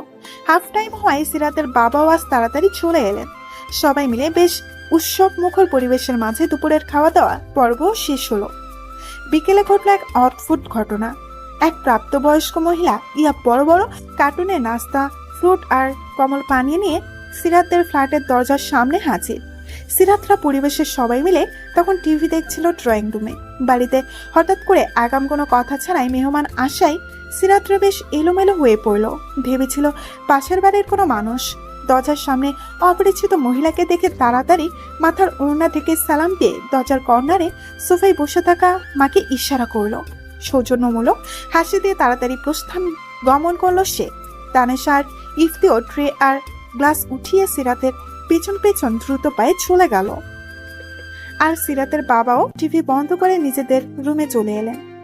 উৎসব মুখের পরিবেশটা হঠাৎ করে কেন যেন থমথমে নীরবতায় ছেয়ে গেল। দরজার সামনে দাঁড়ানো ভদ্র মহিলাটিকে দেখে সিরাতের মায়ের মুখে হাসি ফুটল। মহিলাটিকে তিনি চেনেন না, ভুল করে আসলো নাকি? মুখে হাসি এনে তিনি জিজ্ঞেস করলেন, আপনি কি এখানেই আসছেন? ভুল ঠিকানা আসেন নাই তো? আমি মাহফুজা আইভি। আপনি কি সিরাতের মা? আমি আঞ্জুমান সিরাতের বাড়ি এসেছি। আমি যদি ভুল না করি এইটা কি সিরাতের বাড়ি নয়? মহিলাটির কথা বলার ধরন দেখে সিরাতের মা চমকে গেলেন। ধারণা করলেন মহিলা বেশ শিক্ষিত এবং মার্জিত। চেহারায় বয়সে ছাপ পড়লেও কণ্ঠ শুনলে মনে হবে ষোড়শ কিশোরী। চমকিত চোখে তিনি আপাতত মস্তিষ্ক পর্যবেক্ষণ করলেন। পায়ের কাছে নাস্তার বহন দেখে চোখ গোল গোল আকার ধারণ করলো ওনার। কৌশলী চোখে বোরখাটা দেখে অনুমান করলেন মহিলা বেশ সম্ভ্রান্ত পরিবারের। এক হাতে কালো চকচকে ঘড়ি দিয়ে ভাবলেন মহিলা হয়তো শৌখিন নয়তো সময়জ্ঞান অচেতন মানুষ। তিনি মুখে আবারও একগাল হাসি নিয়ে বললেন, আমি সিরাতের মা, এটাই আমাদের বাসা। আপনি ভেতরে আসেন। আমি জানতাম এটাই সিরাতের বাসা। চলুন তাহলে ভিতরে যাওয়া যাক। আসেন। সিরাতের মায়ের মুখে বিশ্ব জয়ের হাসি। এই মহিলা সিরাতের জন্য সম্বন্ধ নিয়ে এসেছেন নিশ্চিত। কি মার্জিত ব্যবহার, ধনীও মনে হয়। এমন একটা ঘরে যদি সিরাটার বিয়ে দিতে পারি আর কোনো চিন্তা থাকবে না। জৈনক ভদ্রমহিলা মাহফুজা আইভি সিরাতের মায়ের সাথে খেচুরে আলাপ শুরু করে দিলেন। যে কোনো মানুষকে কয়েক মিনিটের মধ্যে আপন করে নেওয়ার অভাবনীয় ক্ষমতা আছে তার। সিরাতের মাকে খুব সহজেই নিজের ভক্ত বানিয়ে নিলেন। তবে তিনি কোনো খেচুরে আলাপ করতে আসেননি, স্বয়ং নিজের একমাত্র ছেলের বিয়ের সম্বন্ধ নিয়ে এসেছেন। সিরাতার সিরাতকে প্রথম দেখেই ভালোবেসে ফেলেছেন। সিরাতের বাবার সাথে আলাপে বসলেন এবার। কয়েক মিনিটের মধ্যে সিরাতের বাবা খুব ভেবেচিন্তে কাল ছেলেকে সহ দাওয়াত করলেন। স্বামীর সম্মতি সূচক ইঙ্গিত পেয়ে সিরাতের মা আহ্লাদে আটখানা যেন। সিরাতের জন্য হঠাৎ এত বড় বাড়ি থেকে সম্বন্ধ আসা সিরাতের বাবার গোপন সম্মতি, কাল ছেলেকে সহ নিমন্ত্রণ, সব যেন কেমন কাকতালীয়ভাবে ঠিক হয়ে গেল। অন্যদিকে এইসব শুনে সিরাতের মাথায় যেন বাস ভেঙে পড়ল। এ কি শুনছে ও? এটা কিভাবে সম্ভব? সব না শুনেই হাউ মাউ করে কান্না শুরু করে দিল সে। কাল ছেলে আসবে শুনে ভয়ে থমকে বসে রইল কিছুক্ষণ। কি হবে এবার? হুট করে এসব কি হয়ে গেল? পরদিন সকাল থেকে সিরাতের অস্থিরতা বেড়ে গেল। তার মনে হচ্ছে এইবার আর কোনো রক্ষা নেই। বাবা বোধহয় রাজি হয়েই যাবে ভাবতেই ঠোঁট উল্টে কাদের উপক্রম হলো সিরাতের। গতকাল রাতেও এইসব নিয়ে চিন্তা করতে করতে ঘুম হয়নি। ছেলে আসবে শুনে কোনো কারণ ছাড়াই সিরাত লজ্জা পাচ্ছে। ছেলের সামনে আসতে বললে কি হবে? আলাদা কথা বলতে দিলে কি হবে তখন? এইসব মাথায় নিয়ে সে লজ্জায় একেবারে নুয়ে পড়ছে। তানিশা সিরাতের এমন অবস্থা দেখে তানিশা হেসে কুটি কুটি। হাসতে হাসতে সে বলল, তোকে কি প্রথমবার পাত্রপক্ষ দেখতে আসছে নাকি? কিছুক্ষণ আগে দেখলাম কাঁদছিস, এখন দেখছি লজ্জায় একেবারে লাল হয়ে গেছিস। কি ব্যাপার? সিরাত তানিশাকে জড়িয়ে ধরল। আন্টি, এইবারের ব্যাপারটা আলাদা। আব্বু মত দিয়ে দিয়েছে, সব ওই মহিলার দোষ। আন্টি, ওনারা একটু পরে চলে আসবে, আমি কি করব? তানিশা পিঙ্কের মতো মাথা নাড়ালো। সবই তো বুঝলাম, কিন্তু তোর এই সাইকোটা কোথায়? আমি যা বুঝেছি এত সহজে কিন্তু হাল ছাড়বার পাত্র নয় সে। সিরাত আবার গাই গুই করে বলল, উফ আন্টি, এসব বলে ভয় আর বাড়িও না। ওই লোকটার নাম শুনেও আমার ভয় করছে। কখন কিভাবে কোথা থেকে হুট করে সামনে চলে আসে আমি নিজেও ঠাহর করতে পারি না। সব সময় রাত রাত রাত পাত, কি সব নামে ডাকে আমায়। ও আন্টি, আমি বিয়ে করব না, প্লিজ কিছু করো। তানিশা আবার পিঙ্কের মতো মাথা নাড়ালো। আমি তোর আন্টি, তুই আমার ভাতিজি, তাই না? হুম। ছেলে যদি সুবিধার মনে না হয় এখানেই ল্যাং মেরে ফেলে দেবো, বুঝেছিস? কোন ছেলে কেমন হয় জানা আছে আমার, কালে আসতে দে। আমি আর ইফতি মিলে ছেলেটাকে এমন অবস্থা করব না, সব ভদ্রগিরি ছুটিয়ে দেব। বলে কিনা প্রথম দেখায় ভালোবাসা, প্রচুর ভালোবাসা ছুটিয়ে দেব। সিরাত খানিকটা স্বস্তির নিঃশ্বাস ফেলে চিন্তিত মুখ করে বসে রইল। তানিশা মিথ্যে কথা বলে না। গ্রামের সকল ছেলের কাছে তানিশা মানেই ভয়। আস্ত একটা ছেলেদের গ্যাং নিয়ে ঘুরতো এক সময়। অন্যদিকে সিরাতের মা আজ সকাল থেকে রান্নাঘরে। ওনাকে দেখে মনে হবে রাতে রাতেই ওনার জীবন অবসান হবে আজ। মুখে ঘাম একাকার, শাড়ির আঁচলে মুখ মুছছেন বারবার। সিরাত সাহায্য করতে চেয়েছিল, কিন্তু তিনি ধমক মেরে ঘরে পাঠিয়ে দিয়েছেন। সিরাতকে আজ কোনো কাজই করতে দেননি তিনি। একটু আগেই নিজ হাতে সিরাতকে লাল শাড়ি পরিয়ে দিয়ে মোটামুটি একটা পুতুল বানিয়ে রেখে দিয়েছেন। তানিশা সাজিয়ে দিয়েছে ঘরোয়া সাজে। হেঁটে হেঁটে সিরাত যখন একটু আগে রান্নাঘরে উকি দিয়ে গেল, তা দেখেই ওনার যেন সমস্ত ক্লান্তি উবে গেল। মনে হলো যেন আস্ত একটা পুতুল গুটি গুটি পায়ে হাঁটছে। শাড়ি সামলাতে গিয়ে তার অবস্থা নাজেহাল। মেয়েটাকে আজ ভীষণ সুন্দর লাগছে, লাল রংটা খুব মানিয়েছে। তিনি আবার রান্নায় ব্যস্ত হয়ে গেলেন। দুপুরের দাওয়াত এক্ষুনি এসে পড়বে হয়তো। উফ, সিরাতের বাবাটা সেই কখন দোকানে গেল মিষ্টি কিনতে, এখনো এলো না। ইফতিটাও গেছে বাপের সাথে। গরমে নিশ্চয়ই এতক্ষণে ঝুল হয়ে নাক মুখ লাল করে ফেলেছে। কি করছে কে জানে। ঠিক দুপুর 12টা বাজে বাড়ির কলিং বেল বেজে উঠল। কলিং বেলের টন পুরো ঘরময় প্রতিধ্বনি হলো। সিরাতের গায়ে যেন কে কাটা মারলো। নিশ্চিত ওরা এসে গেছে। বিছানার চাদর শক্ত করে আঁকড়ে ধরে সে অস্থির পায়ে নিজের রুমে পায়চারি করতে লাগলো। তানিশা একটু দূরে বসে একটা মিষ্টি মুখে পুড়ে সিরাতের কাণ্ড দেখছে। ইফতিও সিরাতের পেছনে পেছনে হাঁটছে। একটা মিষ্টি হাতে নিয়ে বোনকে বলল, আপু, আজ না তোমার বিয়ে, ধরো মিষ্টি খাও। আমি আর আব্বু অনেক দূর থেকে মিষ্টি এনেছি, খাও। বিয়ে করলে মিষ্টি খেতে হয়। সিরাত হাঁটা থামিয়ে ইফতির দিকে ভয়ে ভয়ে তাকিয়ে রইল। তানিশা দিল এক ধমক। আরে দিব একটা চটকানা। ইফতিয়া, তোকে আজ তেঁতুল তলায় দিয়ে আসবো। তেঁতুল গাছের রাক্ষসের সঙ্গে তোকে বিয়ে দিয়ে দেব। সাথে একটা মিষ্টির প্যাকেটও নিয়ে যাবি, দুজনে মিলে ভাগ করে খাস। চল। ইফতি বেচারা মিষ্টিটা হাতে নিয়ে নাদুস নুদুস শরীরে দৌড়ে পালিয়ে গেল। ছেলেটা একটু আগেই গোসল করে এসেছে। তার মায়ের ধারণা ঠিকই গরমে ঘামে ভিজে নাক মুখ লাল করে এসেছে। ওরা দুই ভাই বোনই একরকম, ফলস্বরূপ আবার গোসল করতে হলো। সিরাতের মা অতিথি আপ্যায়ন ব্যস্ত হয়ে গেলেন। মাত্রই গোসল সেরে স্বামীর সাথে কি একটা বিষয় আলাপ করছিলেন। কলিং বেলের শব্দ শুনে এগিয়ে এসে দরজা খুলে দিলেন। মাহফুজা আইভি হাসি মুখে দাঁড়িয়ে আছেন, পরনে ভারী জামদানি শাড়ি। গতকালকের মতো ওনার চেহারায় কোনো তাড়াহুড়া নেই। ওনাকে একা দাঁড়িয়ে থাকতে দেখে সিরাতের মা বললেন, ভাবি জামাই বাবা কোথায়? আইভি ভীষণ খুশি হলেন। ছেলেকে জামাই সম্বোধন করায় তিনি অনেকটাই বুঝে গেলেন। বিয়ান, আপনার জামাই বাবা একটু পর আসবে।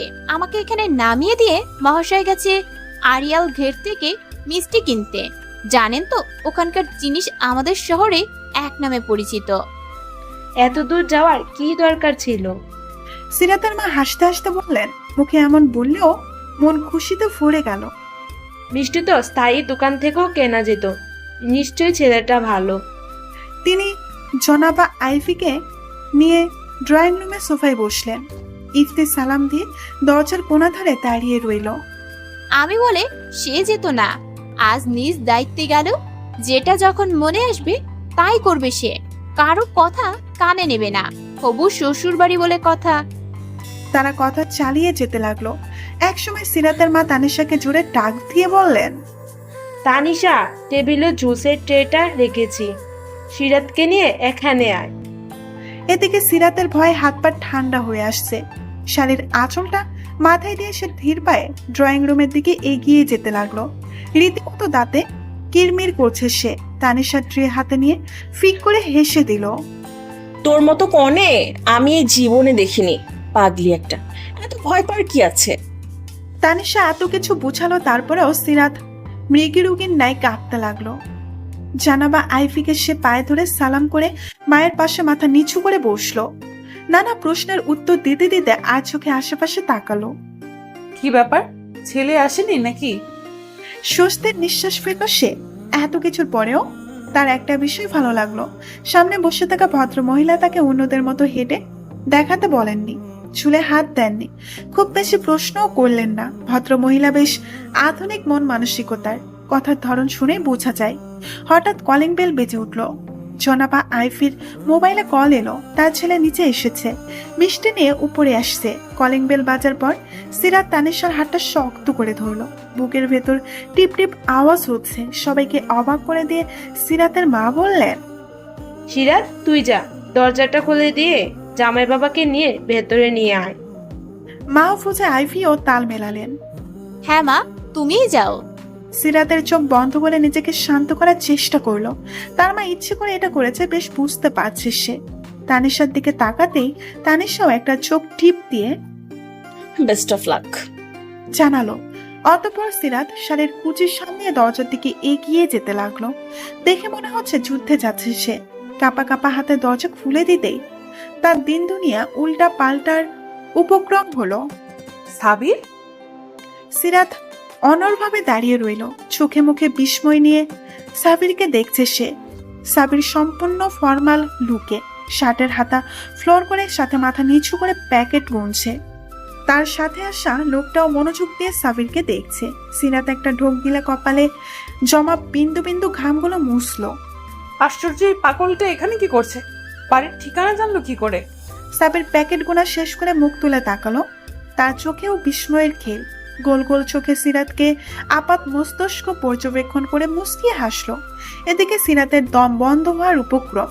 সাবিত কিছু বলতে চাচ্ছিল, তার আগেই সিরাত মুখের উপর ধরাম করে দরজাটা বন্ধ করে দিল। কাদো কাদো মুখ করে ফ্যাকাশে মুখে বন্ধ দরজাটার দিকে তাকিয়ে আছে সে। ড্রয়িং রুম থেকে মায়ের আওয়াজ দিল, সিরাত, তাড়াতাড়ি দরজাটা খুলে জামাইকে নিয়ে আয়। আর কতক্ষণ দাঁড়িয়ে থাকবে ছেলেটা? সিরাত অসহায় মুখে আবার দরজাটা খুলে দিল। আজ বোধ হয় আর রক্ষা নেই। দরজা খুলে দেখলো সাবির একা দাঁড়িয়ে আছে, পাশের লোকটা নেই। সিরাতকে অবাক করে সাবির ভেতরে ঢুকলো, নিচের স্বরে জিজ্ঞেস করলো, প্যাকেটগুলো কোথায় রাখবো? সিরাত পারে না, দৌড়ে পালিয়ে যায়। এখন থেকেই হাঁটু কাঁপছে তার, গলার স্বরেও তার প্রকাশ পেল। ছোট টেবিলটা দেখিয়ে বলল, এইখানে রাখুন। সাবির মাথা নেড়ে পেশিবহুল হাতের সব প্যাকেট টেবিলে রেখে সরাসরি সিরাতের দিকে তাকালো। সিরাত খানিকটা ফোরকে গিয়ে পেছনে সরে এলো। এই লোকটা এইভাবে শান্ত চোখে তাকিয়ে আছে কেন? মানে কি চলছে বোঝার উপায় নেই। সিরাত পিছনে আসতেই সাবির এক কদমে এগিয়ে এলো। সিরাত বুকের ঠোল পিটাচ্ছে, যে কোনো সময় হার্ট অ্যাটাক করতে পারে সে। মুখ দিয়ে একটা আওয়াজ বের করার ক্ষমতা নেই যেন ওর। শরীর ক্রমেই অসাড় হয়ে আসছে। সাবিরের এগোনো দিকে দুই হাত মুঠ করে শাড়ি চেপে ধরল। মনে মনে অসংখ্য দোয়া দরদ পড়ছে। দুজনেই মনোযোগ বিচ্ছিন্ন হলো হঠাৎই। সিরাত স্বস্তির নিঃশ্বাস ফেলল। ড্রয়িং রুম থেকে আবারও মা ডাকলো তাকে। সিরাত, কি করছিস এতক্ষণ? সিরাত নিজেকে ধাতস্থ করে প্রয়োজনের অধিক জোরে চেঁচালো, আসছি মা। আজ চোখে একবার সাবিরের দিকে তাকিয়ে দ্রুত পায়ে ড্রয়িং রুমের উদ্দেশ্যে এগিয়ে যেতে লাগলো সিরাত। এই মরার শাড়িটার জন্য তাড়াতাড়ি হাঁটতেও পারছে না। সাবিরকে পাশ কাটিয়ে যাওয়ার সময় সাবির এক অদ্ভুত কাজ করে বসলো। সিরাতের এক হাত টেনে ডান গালে আলতো করে ঠোঁট ছুঁয়ে কানের কাছে ফিস ফিস করে বলল, আজ হঠাৎ বউ সেজে ঘুরঘুর করছো কেন? রসগোল্লা ভেবে টুপ করে খেয়ে ফেললে? আমার মতো পাগলাটে প্রেমিক পুরুষের তো দোষ নেই। প্রেয়সীর একটুখানি চাহনি হাজারবার পাগল হতে যথেষ্ট। বলেই সাবির সিরাতকে ফেলে ড্রয়িং রুমে চলে গেল। এদিকে সিরাত পা থামিয়ে বিস্ফোরিত দৃষ্টিতে তাকিয়ে রইল। কি সাংঘাতিক ছেলে রে বাবা! গায়ের রক্ত হিম হয়ে আসছে। সিরাত গালে হাত দিয়ে আশেপাশে তাকিয়ে দেখলো কেউ দেখেছে কিনা। একরাশ লজ্জা দুঃখ ভরাক্রান্ত মন নিয়ে সে ড্রয়িং রুমে গেল। সবকিছু এলোমেলো লাগছে তার। সাবির এই মহিলার ছেলে? এই ছেলেই কি তাহলে পাত্র? ভাবতেই গলা শুকিয়ে এলো। তানিশার চেহারাটা দেখার মতো হয়েছে। এই মুহূর্তে এক গলা পানিতে ধাক্কা মেরে ফেলে দিলেও এতটা অবাক হতো না যতটা সাবিরকে দেখে অবাক হয়েছে। সোফায় গা এলিয়ে সে সাবিরকে দেখতে লাগলো। সিরাতকে ক্রমাগত হুসাচ্ছে সে। সিরাত টের পেয়ে অসহায় চাহনিতে তাকাতে লাগলো, যার অর্থ এসব কিছু তার মাথার উপর দিয়ে যাচ্ছে। সাবির ভীষণ অসাময়িক হাসি নিয়ে সিরাতের মায়ের সাথে কথা বলছে। ইফতি হঠাৎ চোখ ছোট ছোট করে বলল, ভাইয়া, আপনাকে কি আমি কোথাও দেখেছি? সাবির অস্বস্তিমূলক হাসি দিয়ে সিরাতের দিকে তাকালো। সিরাত বিনীত চোখে মাথা নাড়ালো, যার অর্থ প্লিজ কিছু বলবেন না। সাবির আর কিছু বলল না। ইফতিকে নিজের পাশে বসিয়ে কথা বলতে লাগলো। তানিশা সিরাত হা হয়ে তাকিয়ে আছে। এত ভদ্র সুশীল নিষ্পাপ মানুষ যেন আর নেই। সিরাতকে সে কোনো দিন দেখেনি, চিনেই না যেন। সিরাতের দিকে তাকাচ্ছে না পর্যন্ত। একসময় সিরাতের বাবাও এসে আলোচনায় যোগ দিলেন। সাবিরকে রেফারেন্স শুনে গর্ভের বুকটা ফুলে উঠল। তার হবু মেয়ে জামাই কিনা একজন NSI অফিসার, যে সবসময় নিজের সাথে গুলি নিয়ে ঘোরে। নির্ভীক সাহসী কি অমায়িক ব্যবহার, নিঃসন্দেহে সুদর্শন এবং স্বাস্থ্য সচেতন। তিনি নিজেই সিরাতকে বললেন, তোমাদের যদি আলাদা কোনো কথা থাকে বলতে পারো, আমরা বড়রা কিছু কথা বলি।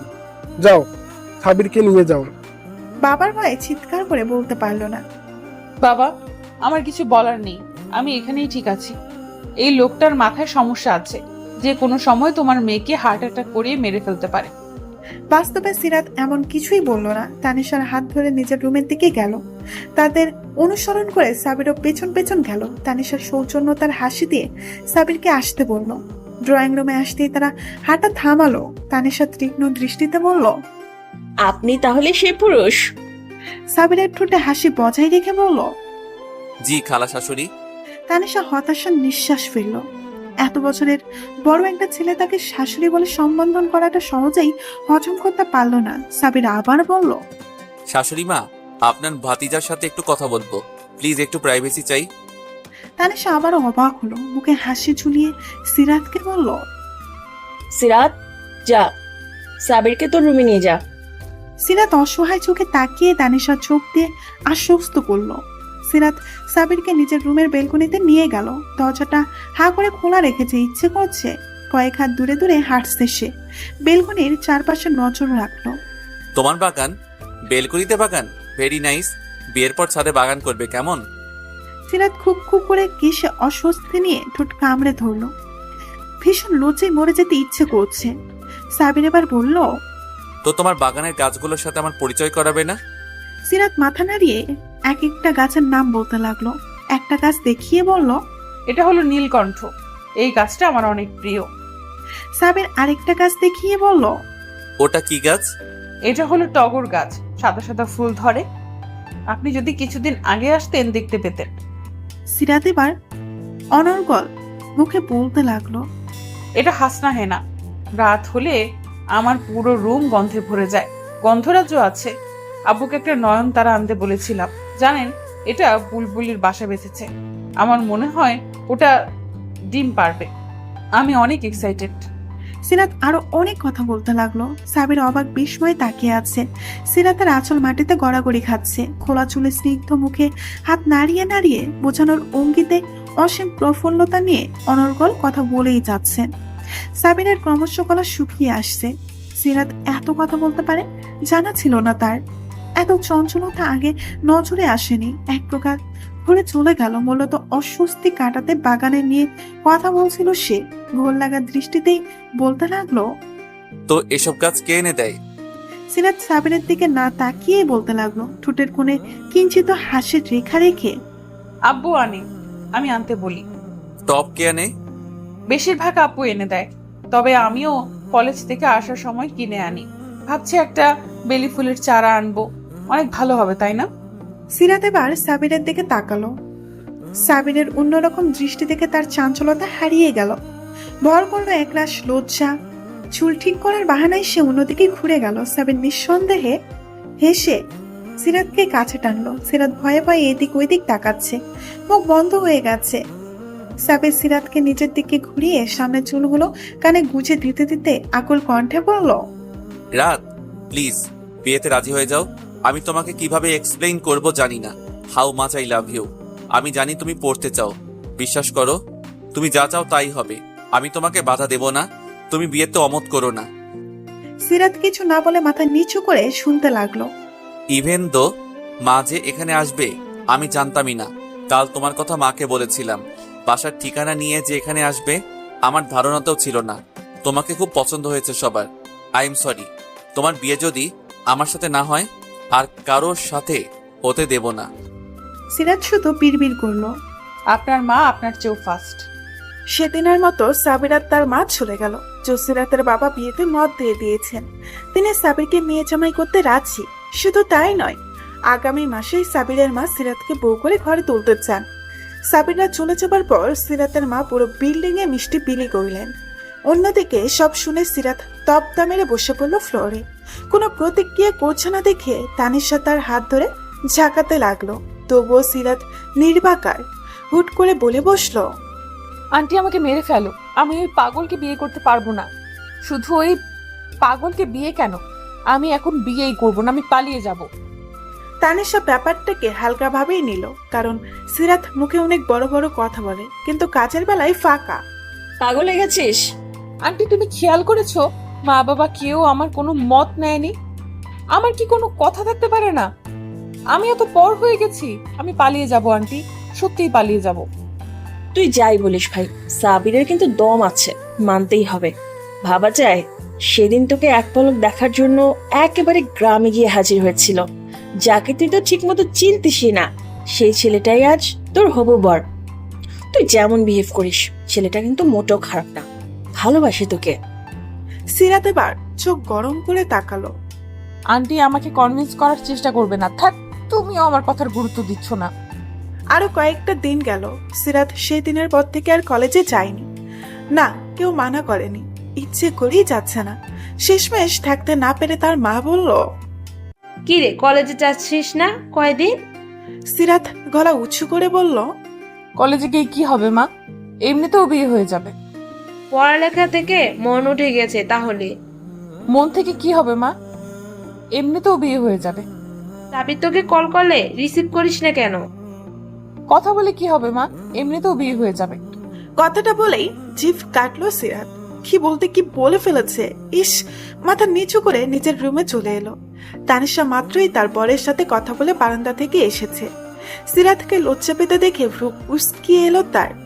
মাথায় টোকা দিয়ে বলল, কি ব্যাপার? ব্যাপার হলো তোমরা আমার কথার গুরুত্ব দিচ্ছ না, আমি সত্যিই পালিয়ে যাব। তানিশা মুখ বাঁকিয়ে বলল, দেখা যাবে। সে কথা বাদ দাও, তুমি নাকি চলে যাবে বলেছো। শোনো, তুমি এখন যেতে পারবে না। গ্রামে গিয়ে কি করবে? আপাও তাই বলল। দেখি তোর খালু যদি অনুমতি দেয় তাহলে থাকবো। আমি ওনাকে বুঝিয়ে বলবো, তুমি চিন্তা করো না। আচ্ছা। পরের দিন সকাল, সিরাত সুযোগ সন্ধানের দৃষ্টিতে সবার মতে করতে পর্যবেক্ষণ করছে। আজও সে কলেজে যায়নি। বাবা অফিসে, ইফতিও স্কুলে, মা গেছে পাশের বাড়িতে, আর তানিশা ঘুমোচ্ছে। এই সুযোগের অপেক্ষায় ছিল সিরাত।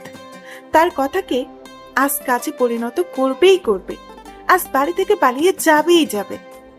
যেই ভাবা সেই কাজ। নিজে জমানো টাকা যা আছে তা নিয়ে একেবারে রেডি হয়ে রাস্তায় পর্যন্ত চলে এলো। মোবাইলটা সুইচ অফ করে ভাবতে লাগলো কোথায় যাবে এখন। লাইব্রেরিতে যাওয়া যায়, এখানে ঘন্টার পর ঘন্টা বসে থাকলেও কেউ কিচ্ছু বলবে না। ফুরফুরে মেজাজে লাইব্রেরিতে গেল সিরাত। একটা ইংরেজি নভেল বুক হাতে নিয়ে বেশ কিছুক্ষণ নাড়াচাড়া করলো। ঘন্টার পর ঘন্টা পেরিয়ে যাচ্ছে। এদিকে সিরাতের মা চিন্তা হচ্ছে।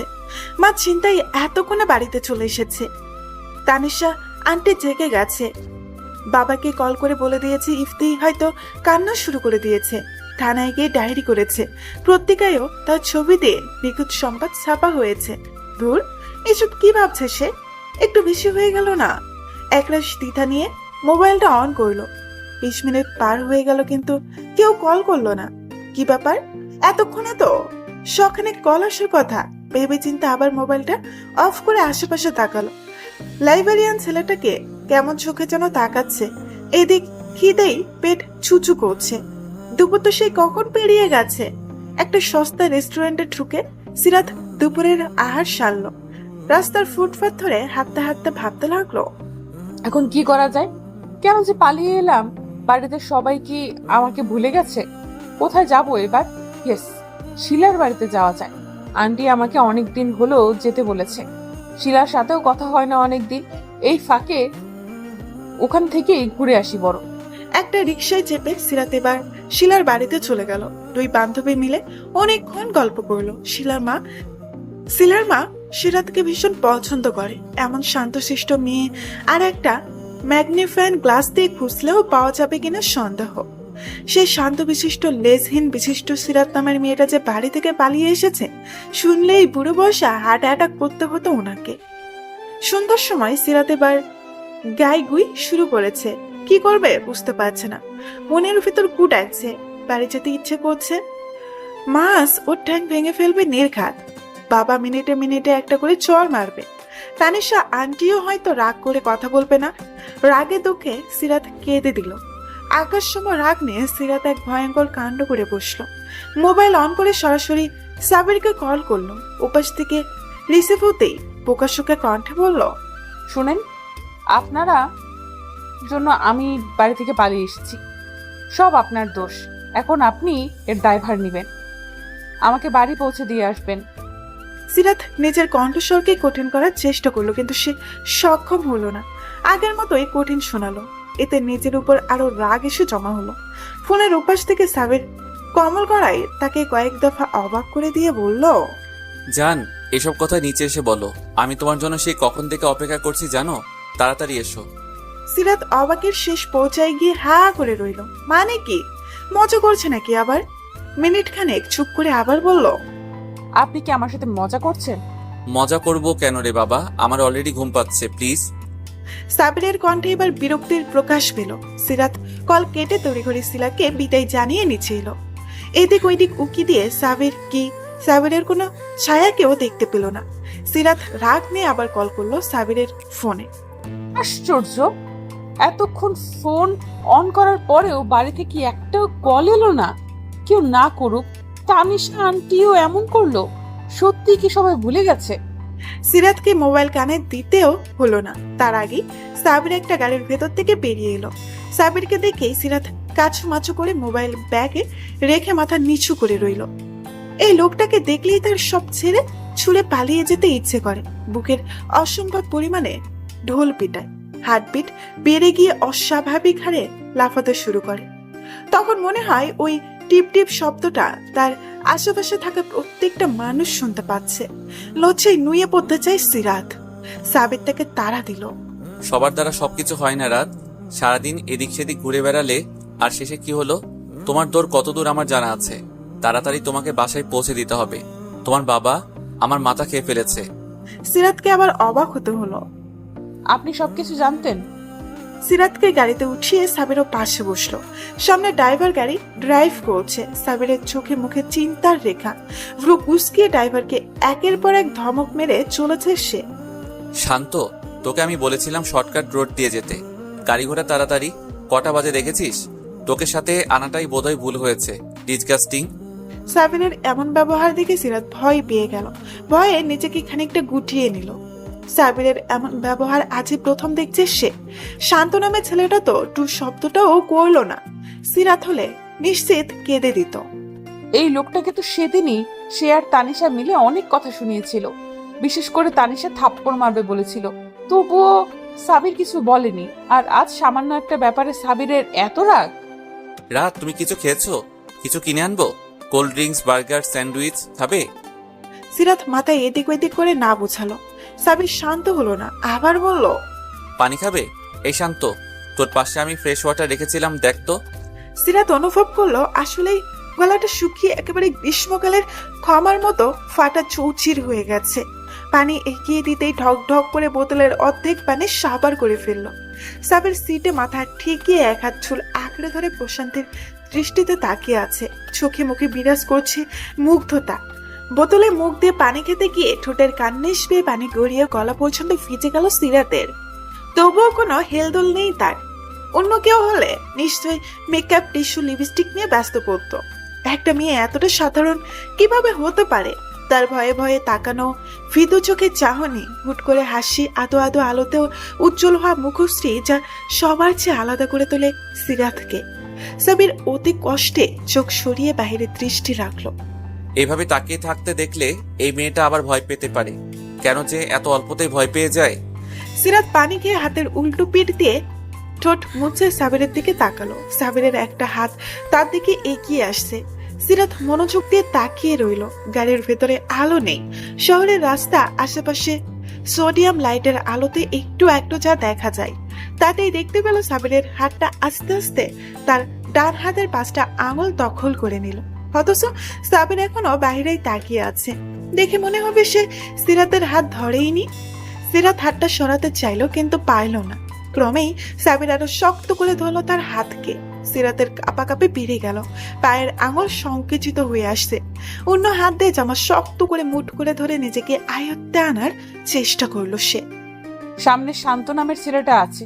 ইস, যদি এক্ষুনি পেছনে ফিরে এই হাত ধরা অবস্থায় দেখে কি হবে? উফ, কি হবে তখন? লজ্জায় গা লাল হয়ে এলো তার। নিঃশ্বাসের ওঠানামা বেড়ে গেল। শান্ত যাতে না শুনতে পায় এমন ভাবে সাবিরের কাছে গিয়ে ফিস ফিস করে বলল, আমার হাত ছাড়ুন, কি করছেন? সাবির তৎক্ষণিক তার দিকে ফিরল। সিরাত থতমত গিয়ে মুখ সরিয়ে সোজা হয়ে বসলো। কি করছি আমি?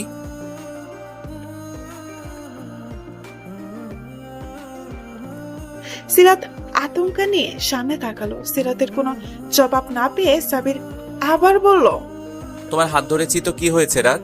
ভালোবাসার মানুষের হাতটা ধরেছি একটু। এভাবে থাকি না প্লিজ আর একটু। তুমি জানোই how much I love you. Sirat এবার সাবিরের মুখ চেপে ধরলো। মানুষ এতটা নির্লজ্জ কিভাবে হতে পারে? শান্ত কি মনে করেছে কে জানে? রোবট নাকি? যেমন ছিল তেমনই গাড়ি চালাচ্ছে। মুখের ভাবভঙ্গি এমন যে কিছুই শুনেনি। আশ্চর্য, এখানে সবাই পাগল। সাবির নিঃশব্দে হাসতে লাগলো। খানিকক্ষণ পর হাসির মাত্রা আরো বেড়ে গেল। সিরাত তো পাইলে লজ্জায় কোথাও লুকিয়ে পড়বে।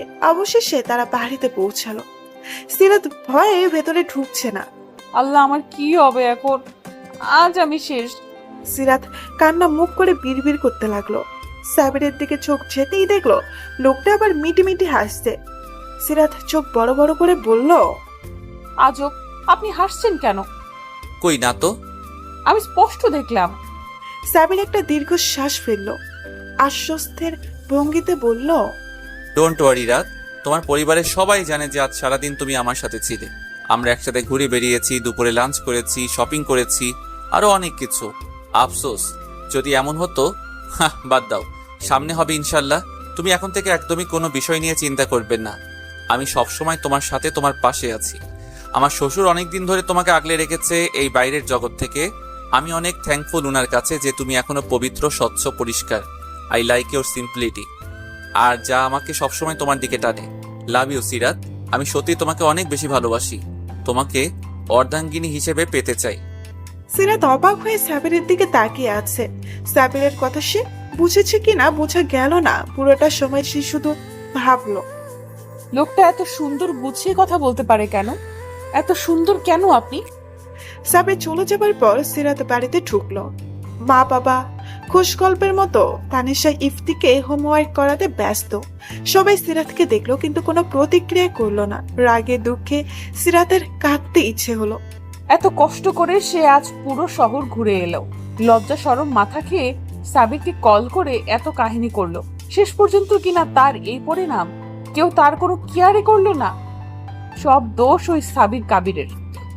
সময় বহমান। সিরাত আর সাবিরের বিয়ের দিন দরজায় করা নাচতে শুরু করলো সবে। তাদের বিয়ে তেমন একটা জাঁকজমকপূর্ণ ভাবে হবে না। ইসলামের শরীয়তে যেমন কম খরচের সাদামাটা বিয়ের কথা বলা আছে, ঠিকই সেইভাবেই হবে।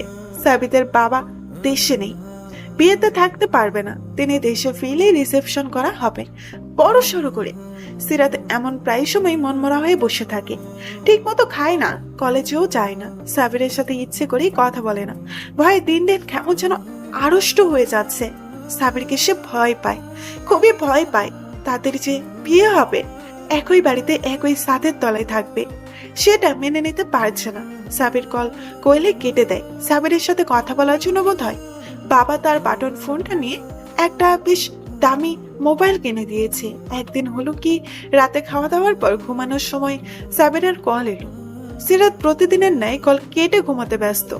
এদিকে লাগাতার কল আসতে শুরু করলো, একটার পরে একটা। সিরাত অবাক হলো ভীষণ। ফোনটা সাইলেন্ট করে পাশের বালিশের উপরে রেখে চোখ পিট পিট করে ভাষাহীন চোখে তাকিয়ে রইল। ফোনটা নিঃশব্দে বেজেই চলেছে।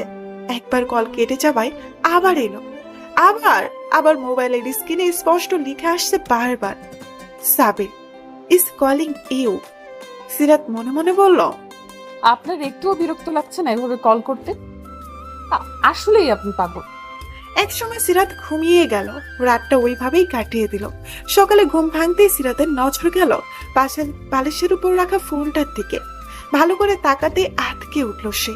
এখনো সাবির কল করে চলেছে। কল কেটে গেলেই সিরাত ফোন চেক করলো, 1755টা মিস কল। বেকুব বুনে হাঁ করে তাকিয়ে রইল সিরাত। আবার ভয়ও হলো কোনো বিপদে পড়েনি তো আবার।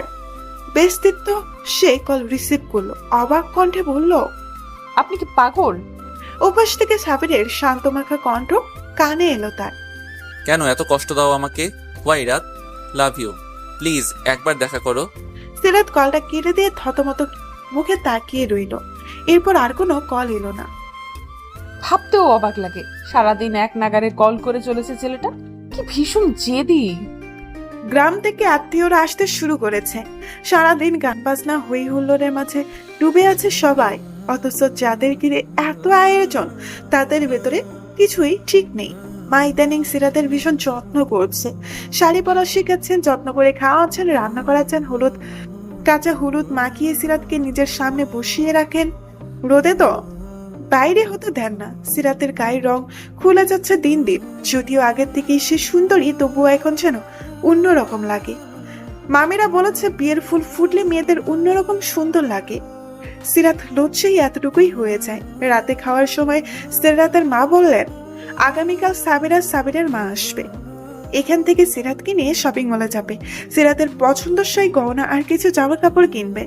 সিরাতের গলায় খাবার আটকে গিয়ে খুব খুব করে কাশতে লাগলো। তার মানে সাবিরের সাথে কাল দেখা হবে? তানিশা তাকে বুঝালো, দেখ সিরাত, যথেষ্ট হয়েছে। কোনো ছেলেই এসব মেনে নেবে না। সাবির তোকে আগে থেকে ভালোবাসলেও এটা একটা অ্যারেঞ্জ ম্যারেজ। দুজনকে সময় দিতে হবে, চিনতে হবে, মানিয়ে নিতে হবে। ছেলেটা আসলেই তোকে ভালোবাসে, নাইলে তোর এই ব্যবহার মানতো না।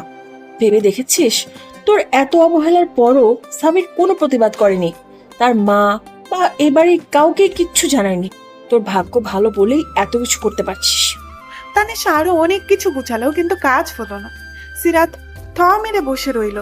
আসলে সে নিজেও বুঝতে পারছে না তার এমন কেন হচ্ছে। সাবিরকে সে মেনে নিতে পারছে না। এই বিয়ের ব্যাপারটাই সে মেনে নিতে পারছে না। সাবিরের প্রতি কোনো আক্ষেপ, ঘৃণা, অবহেলা বা অতীতের কোনো খারাপ স্মৃতি কিচ্ছু নেই। নিজেকে কেন যেন এসবের প্রতি অপ্রস্তুত লাগে। তার আরো সময় প্রয়োজন। পরদিন যথাসময়ে সাবিরের মা সিরাতকে নিতে এলেন। সিরাত আগেই তৈরি হয়ে বসেছিল। সাবিরের মা এসেছে শুনে ভাবতে লাগলো, সাবির কি আসেনি?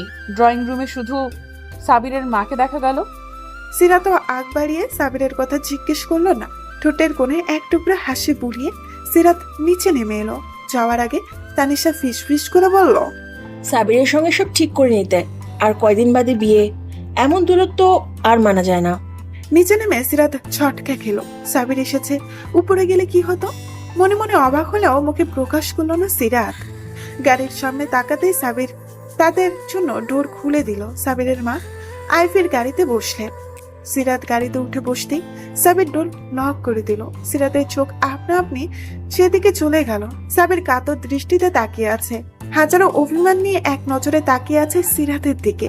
সিরাত দৃষ্টি সরিয়ে চোখ ফিচিয়ে মাথা নিচু করে হাত মুসরামুসরি করতে লাগলো। এই মুহূর্তে তার কি করা উচিত ভেবে পাচ্ছে না। সাবির সামনে গিয়ে ড্রাইভারের পাশে সিটে বসলো। গাড়িতেও সিরাত চুপচাপ বসে রইল। সাবিরও মৌনতা পালন করে চলেছে। গুমট পরিস্থিতি বিরাজমান। সিরাত আনমনে সামনে সাবিরের দিকে তাকালো। লোকটার আচরণ আজ বেশ অদ্ভুত লাগছে। অন্য সময় হলে আগ বাড়িয়ে কথা বলতো, সবসময় হাসি লেগে থাকতো মুখে, কিন্তু আজ একবারও কথা বলেনি। সাবিরের চোখ মুখ অনেক শুকনো লাগছে। ভালো করে তাকালে বোঝা যাবে চোখ দুটো লাল হয়ে আছে। রাতে ঘুমায়নি না কি? কেন যেন সিরাতের খুব কাঁদতে ইচ্ছে হলো। সাবির এমন কেন করছে? একবারও জিজ্ঞেস করলেন না, রাত কেমন আছো, কোনো সমস্যা হচ্ছে না তো? এই সময় সাবিরের মা তাদের দুইজনকে উদ্দেশ্য করে বললেন, তোমাদের মধ্যে কি কোনো ঝামেলা হয়েছে? মা, তুই বল, আমার ছেলের কি অবস্থা কেন? সিরাত শুকনো কাশলো, কিছু বলল না। সামনে থেকে সাবিরকে বলল, আম্মু, কাউকে কিছু বলার দরকার নেই, আমি ঠিক আছি। সিরাত অপমান বোধ করলেও কি বলবে খুঁজে পেল না। এর মাঝে তারা শপিং মলে চলে এলো। তাদের কথাও আর এগুলো না। সাবির কাকে যেন কল করতে করতে তার মা আর সিরাতকে নিয়ে মলের ভেতরে চলে গেল। নিচতলায় অনেক মানুষের ভিড়। সিরাতের পেছনে সাবির নানা মানুষের হাত বাঁচিয়ে সামনে হাসছে।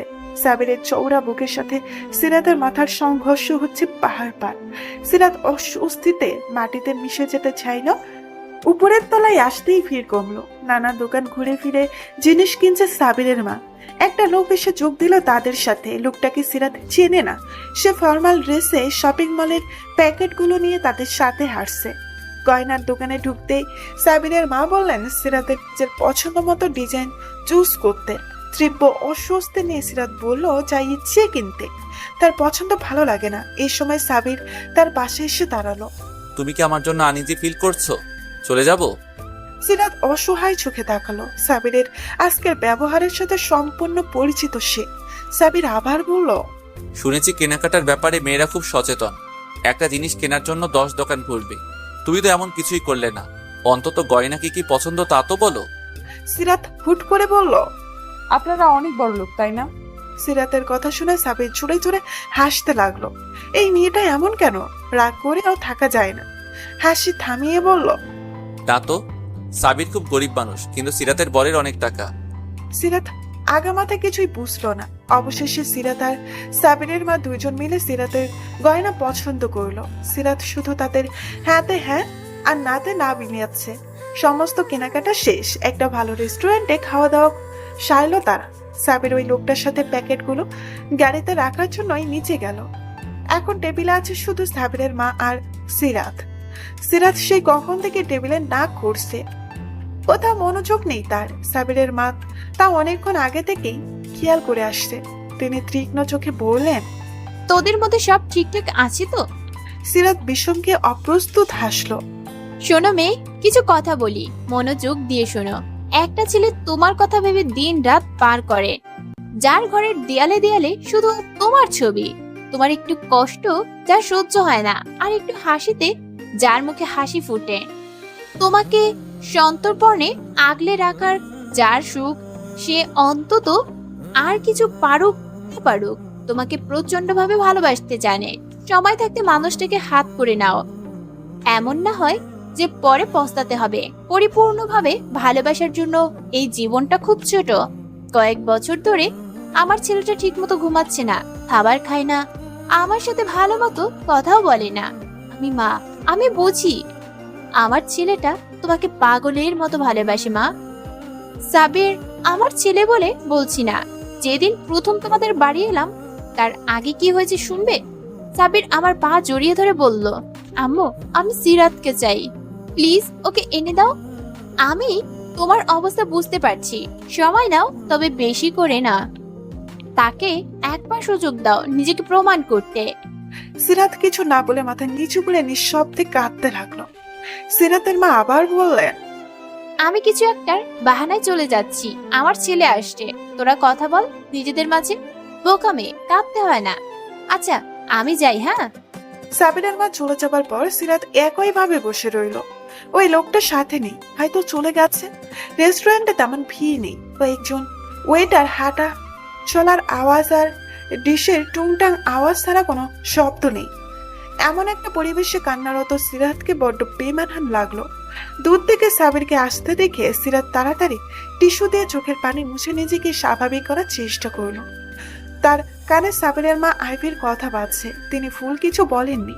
সাবির পাশে এসে বসলেও সিরাত মাথা নিচু করে রইল। সাবির ইতস্তত করছে, এইবার টেবিলের উপরে হাত রাখছে, কয়েকবার হাত নামিয়ে আশেপাশে তাকাচ্ছে। খানিকক্ষণ পর বাসানো গলায় বলল, আম্মু কোথায়? সিরাত এবার মুখ তুলে সাবিরের চোখে সরাসরি তাকালো। চোখের পাপড়িগুলো এখনো ভেজা, ফোলা গাল দুটো লাল লালন আফা। উনি একটু কাজে গেছে, কোথায় বলে যাননি, কাজ শেষ হলে চলে আসবেন। সাবির চমকে গেল। নিজেদের দূরত্ব কমিয়ে হুড়মুড় করে সিরাতের পাশে চেয়ারে এসে বসলো সে। উত্তেজিত গলায় বলল, তুমি কাঁদছো কেন? কেউ কিছু বলেছে রাত? সিরাত কিছু না বলে নিস্তব্ধ নয়নে তাকিয়ে রইল। এতে যেন সাবিরের উত্তেজনা আরো বেড়ে গেল। বলো কি হয়েছে? সিরাত এবারও নিস্তব্ধ থাকায় সাবিরের বেলায় শক্ত হয়ে গেল। সাবির দাঁড়িয়ে গলা উঁচু করে কথা বলতে লাগলো। ওকে কে কি করেছে বলো, কে টিজ করেছে? আমি ছাড়বো না কাউকে, সময় থাকতে বলে দাও। আমার সম্পর্কে আশা করি খুব ভালো ধারণা আছে সবার। দূর থেকে ম্যানেজার হন্তদন্ত হয়ে ছুটে আসতে এদিকে। সিরাত অবাক হয়ে তাকিয়ে আছে। সামান্য একটা বিষয়ে সাবিরের এহেম আচরণ তাকে বিস্মিত করেছে। পরিস্থিতি সামাল দিতে সাবিরকে বলল, এখানে আমার ভালো লাগছে না, বাইরে যাব। সাবির কঠোর কণ্ঠে বলল, কি হয়েছে না জানা পর্যন্ত যাব না। কিছু হয়নি, বাইরে যাব বলেছি না। সাবিরকে কিছুটা অবাক হতে দেখা গেল। সিরাত এই প্রথমবার বড় গলায় কিছু বলল। কথা না বাড়িয়ে সে সিরাতকে নিয়ে বাহিরে বেরিয়ে এলো। পাশের পার্কে বসলো দুইজন। দুপুরের কড়া রডটা আস্তে আস্তে মিয়ে আসছে। বড় বড় গাছের পাতার কারণে তারা নিজের দখলদারের বজায় রাখতে পারছে না। কয়েকটা শহরের কাক বেসুরা গলায় ডাকতে ডাকতে ক্লান্ত হয়ে চুপচাপ বসে রইল। সিমেন্ট দিয়ে বাঁধানো বেঞ্চে বেশ দূরত্ব রেখে বসে সাবির আর সিরাত। তাদের সামনে একটা ছোটখাটো পুকুর। মনোরম পরিবেশে দুইজন মানবীর মস্তিষ্কে দুই রকমের চিন্তা ভর করেছে। একজন সংকোচ, আরেকজন অস্বস্তিতে। সাবির সামনে চোখ রেখে হুট করে বলে বসলো, আমি কি সবকিছু তোমার উপর চাপিয়ে দিয়েছি রাত? সিরাত প্রশ্নবোধক চোখে বলল, মানে? সাবির একটা দীর্ঘশ্বাস ছাড়ল। এই যে হুট করে তোমার সাথে পাগলামি করা, জড়িয়ে ধরা, হুটহাট তোমার সামনে হাজির হওয়া, ভালোবাসার কথা বলা, সবকিছু। তারপর আমার মা তোমার বাড়িতে বিয়ের প্রস্তাব দেওয়া, তোমার মা বাবা রাজি হয়ে যাওয়া, আর কয়েকদিন পর বিয়ে, সবকিছু তোমার উপর চাপিয়ে দেওয়া হয়েছে, তাই না? তুমি হুট করে এত কিছু সামলাতে পারছো না। বিয়ে নামক একটা ভারী বিষয় যা কয়েকদিন পর তোমার সাথে হতে যাচ্ছে, তা তুমি মানতে পারছো না। এসব কিছু তোমাকে অনেক প্রেশার দেয়, তাই না রাত? সিরাত কি বলবে খুঁজে পেল না। সাবির যা বলেছে তা একটা অক্ষরও মিথ্যে নয়। তার মাথায় এলো না এসব কথা সাবির কিভাবে জানতে পেরেছে। তার মন আর মস্তিষ্ক ভাবতে লাগলো, তার জীবন আসলে নিজস্ব কোনো মতামত নেই। বিয়ের মতো এত বড় একটা সিদ্ধান্তে কেউ তার মতামত চায়নি। শুধু বিয়ে না, জীবনের কোনো সিদ্ধান্তই সে নিতে পারেনি। নিজের আবদ্ধ পৃথিবীতেই সে সীমাবদ্ধ। জীবনের এতগুলো বছর পেরিয়ে গেল, অথচ সে এখনো সিদ্ধান্তহীনতায় ভোগে। আর 5টা মেয়ের মতো সে না। যেখানে নিজের কোনো মতামত নেই, সেখানে এই সম্পর্কটাকে জোড়ানো করার ইচ্ছেটাও যেন মরে যাচ্ছে। আমাকে কি বলবে বুঝতে পারছো না, তাই না? সিরাত উপরিনিচ মাথা নাড়ালো, তারপর হুট করে কেঁদে দিল। সাবির আর একটু ঘনিষ্ঠ হয়ে সিরাতের হাতে হাত রাখলো। জীবন এত সহজ না রাত। আমি তোমাকে সম্মান করি। এই যে এত কিছুর পরও তুমি আমাকে হুট করে ভালোবাসছো না, এজন্য আমি তোমাকে ভালোবাসি। মেয়েদের এমনই হওয়া উচিত। অন্তত আজকাল যুগের মেয়েদের মতো অতি আপডেট না হওয়া বোকাশোকা মিষ্টি এই সিরাত নামের মেয়েটাকে আমি ভালোবাসি। এই দিক দিয়ে তুমি বেশ স্ট্রং একটা মেয়ে, যে কেউ হুট করে তোমার মনে ভালোবাসার সৃষ্টি করতে পারবে না। সিরাত ফুপিয়ে ফুপিয়ে বলল, তার মানে আপনি বলতে চাচ্ছেন আমি স্ট্রং? অবশ্যই তুমি স্ট্রং গার্ল। শুনো, নিজেকে নিয়ে কখনো হীনমন্যতায় ভুগবে না। মনে করবে নিজের সিদ্ধান্তই বেস্ট ডিসিশন। নিজের জীবন নিয়ে কখনো আফসোস করবে না। মনে আমি তোমার পাশে সবসময় থাকতে চাই রাত। তুমি পরিপূর্ণ স্বাধীনতা পাবে। আমি কখনোই তোমাকে পিছু ডাকবো না। জীবনটা অনেক সুন্দর হবে যদি তুমি তাকে উপভোগ করতে জানতে পারো। মা বাবার প্রতি নিরাশ হইও না।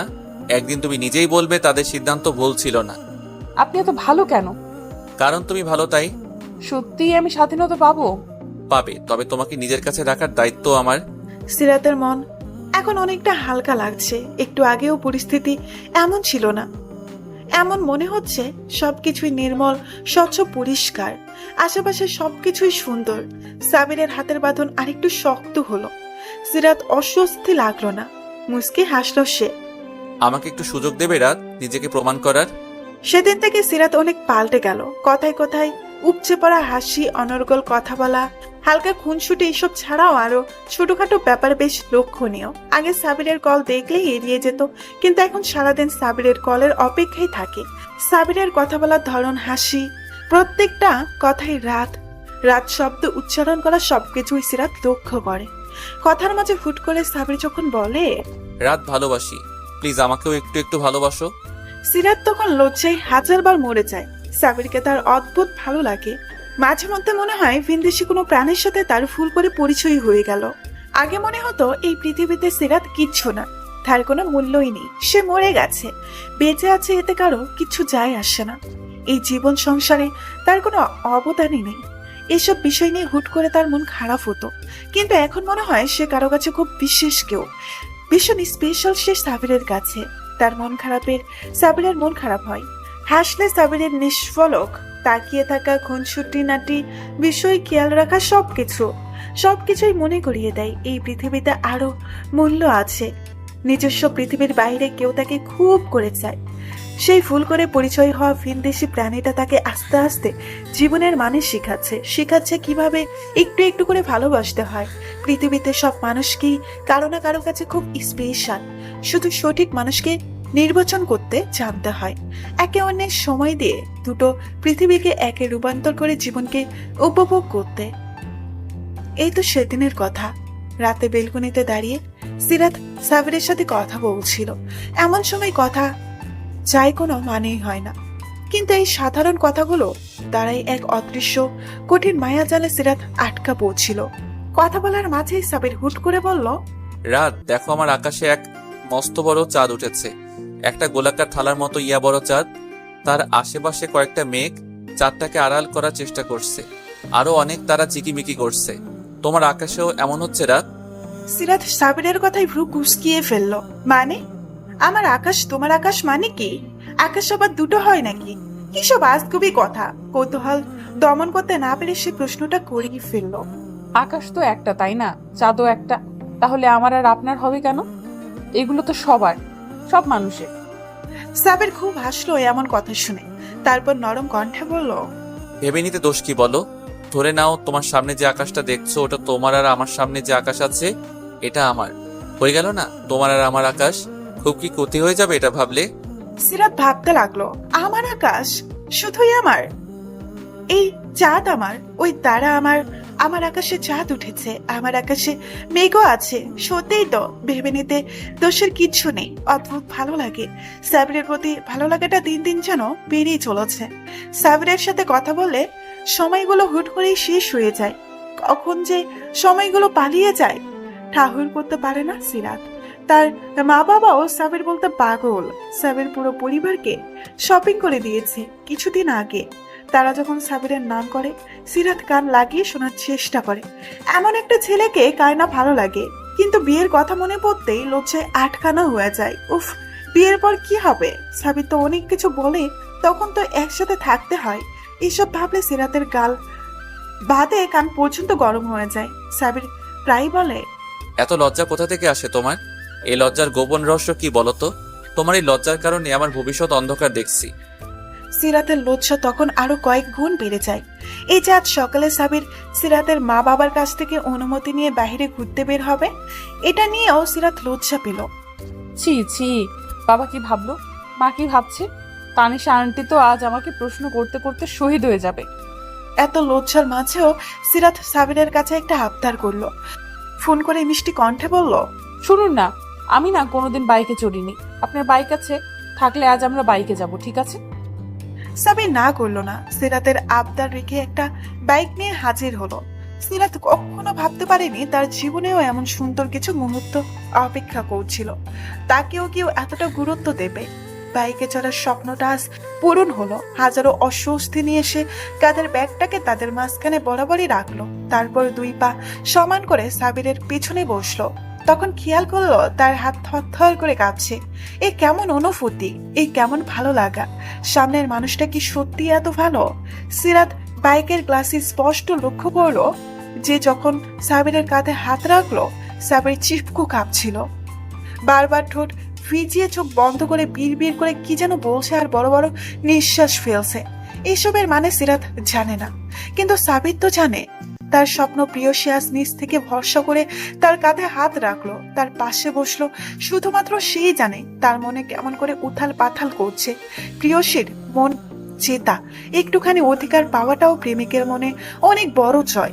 সেদিন সাবিরের অস্থিরতা সিরাত টের পেল আরো কিছুক্ষণ পর, যখন সাবির কাউকে কল করতে পকেটে হাত দিল। মোবাইলের বদলে বেরিয়ে এলো টিভির রিমোট। অন্য পকেটে হাত দিতেই বেরিয়ে এলো চাবির রিং এর জায়গায় বেরিয়ে এলো ইনহেলার। টাকা ছাড়া শূন্য ম্যানি ব্যাগ নিয়ে চলে গেছে সে। এত কিছুর পর তার মুখটা দেখার মতো হলো। রাগ নিয়ে পানি খেতে নিলে পুরো গলা বুক পর্যন্ত ভিজিয়ে ফেললো।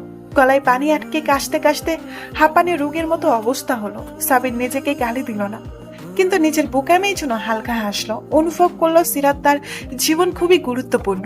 এই মেয়ের কথা ভাবতে ভাবতেই খেয়াল করবে বলে উত্তেজনায় শ্বাস এতগুলো ফুল একসাথে করে ফেললো। অন্যদিকে সাবির ইহেম কাণ্ডে সিরাত অবাক চোখে তাকিয়ে রইল। একে পাগল না বলে আর কাকে বলবে সে? বলেই ফেললো, আপনি আসলেই একটা পাগল। সাবির মাথায় চুলগুলোকে হাত দিয়ে নেড়ে চেড়ে বিড়বিড় করলো, যদি তুমি জানতে রাত, যদি একটু বুঝতে। আচ্ছা, আজ যদি আপনার কাছে কোনো অন্যায় আবদার করে বসি, আপনি রাজি হবেন? সিরাতের বোকাশুকা কণ্ঠ শুনে ফোনের ওপাশ থেকে সাবির হালকা হাসলো। আজকাল প্রায় সময় সিরাত এটা ওটা আবদার করে বসে। সেই দিন বলল ছেলেটার মতো সিগারেট টেস্ট করবে। সাবির মানা করেনি। একটা জ্বলন্ত সিগারেটের ধোঁয়া টানতেই সিরাত কাশতে কাশতে শেষ। এরপরে আবদার ছিল খোলা আকাশের নিচে ঘুড়ি উড়াবে। আরো কত অবুঝ আবদার। সাবির কখনো মানা করেনি, শুধু ভাবে মেয়েটা নিজের ভেতরে আরো কত ইচ্ছে চেপে রেখেছে কে জানে। যতটা চুপচাপ ভেবেছিলাম আসলে তেমন না। উফ, আমি পাগল হয়ে যাব। সিরাত অবাক হয়ে বলে, আমি এত কিছু চাই আপনার কাছে, যেখানে বারণ করার দরকার সেখানেও আপনি তাল দেন। কিন্তু কেন? আমাকে বকেন না কেন আপনি? যা ইচ্ছে করো রাত, যখন মানা করার দরকার হবে আমি ডাকবো। জীবনে সবকিছু স্বাদ নিতে হয়। সিরাত খুশি হয় খুব সাবিরের কথা শুনে। ভালো লাগে লোকটাকে, তার ভীষণ ভালো লাগে। যা মনে আসে বলে দেয়, যা করতে ইচ্ছা করে প্রকাশ করে দিতে পারে। কোনো সংকোচ নেই, কিচ্ছু নেই, আছে শুধু একরাশ ভালো লাগার বিশ্বাস। ঝটপট দেরি না করে তাই সে আজকের আর যেটা শোনালো। আমি আপনার সাথে রাস্তার ফুটপাত ধরে হাঁটতে চাই। আমার আকাশে আজ চাঁদ উঠেছে, পুরো আকাশটাই স্বচ্ছ। আমি আপনার সাথে হাঁটবো, মৃদু বাতাস বইবে, সোডিয়াম লাইটের আলোতে পুরো রাস্তা ঝলমল করবে। রাস্তায় কিছু পথ শিশু আছে, পুরো নিশ্চয়ই এতক্ষণে জেগে আছে, ভাত রান্না করছে। আমি ওদের সাথে দেখা করব। আমার এই ইচ্ছেটা কি পূরণ হবে? সাবির একটা দীর্ঘশ্বাস ছাড়লো। বুকটায় হঠাৎ ধক পড়ে উঠলো। এখন দেখা করতে হবে? কটা বাজে? রাত 11টা। ইস, সিরাতের মতো যদি সেও হুটহাট এমন পাগলামি করতে পারতো। তার তো ইচ্ছে করে এক্ষুনি সিরাত নামের মানুষটাকে তুলে এনে সামনে চেয়ারে বসিয়ে রেখে ঘন্টার পর ঘন্টা তাকিয়ে থাকতে। নিজের ইচ্ছেকে দমিয়ে সাবির বলল, ঠিক আছে আমি আসছি, তুমি সবকিছু ম্যানেজ করে নিচে এসো। সিরাত কল কেটে আনন্দে লাফাতে লাগলো। এত খুশি লাগছে কেন? তানিশা আন্টিকে বলে সিরাত রেডি হয়ে সোফায় বসে পা ঝুলিয়ে নাচতে লাগলো।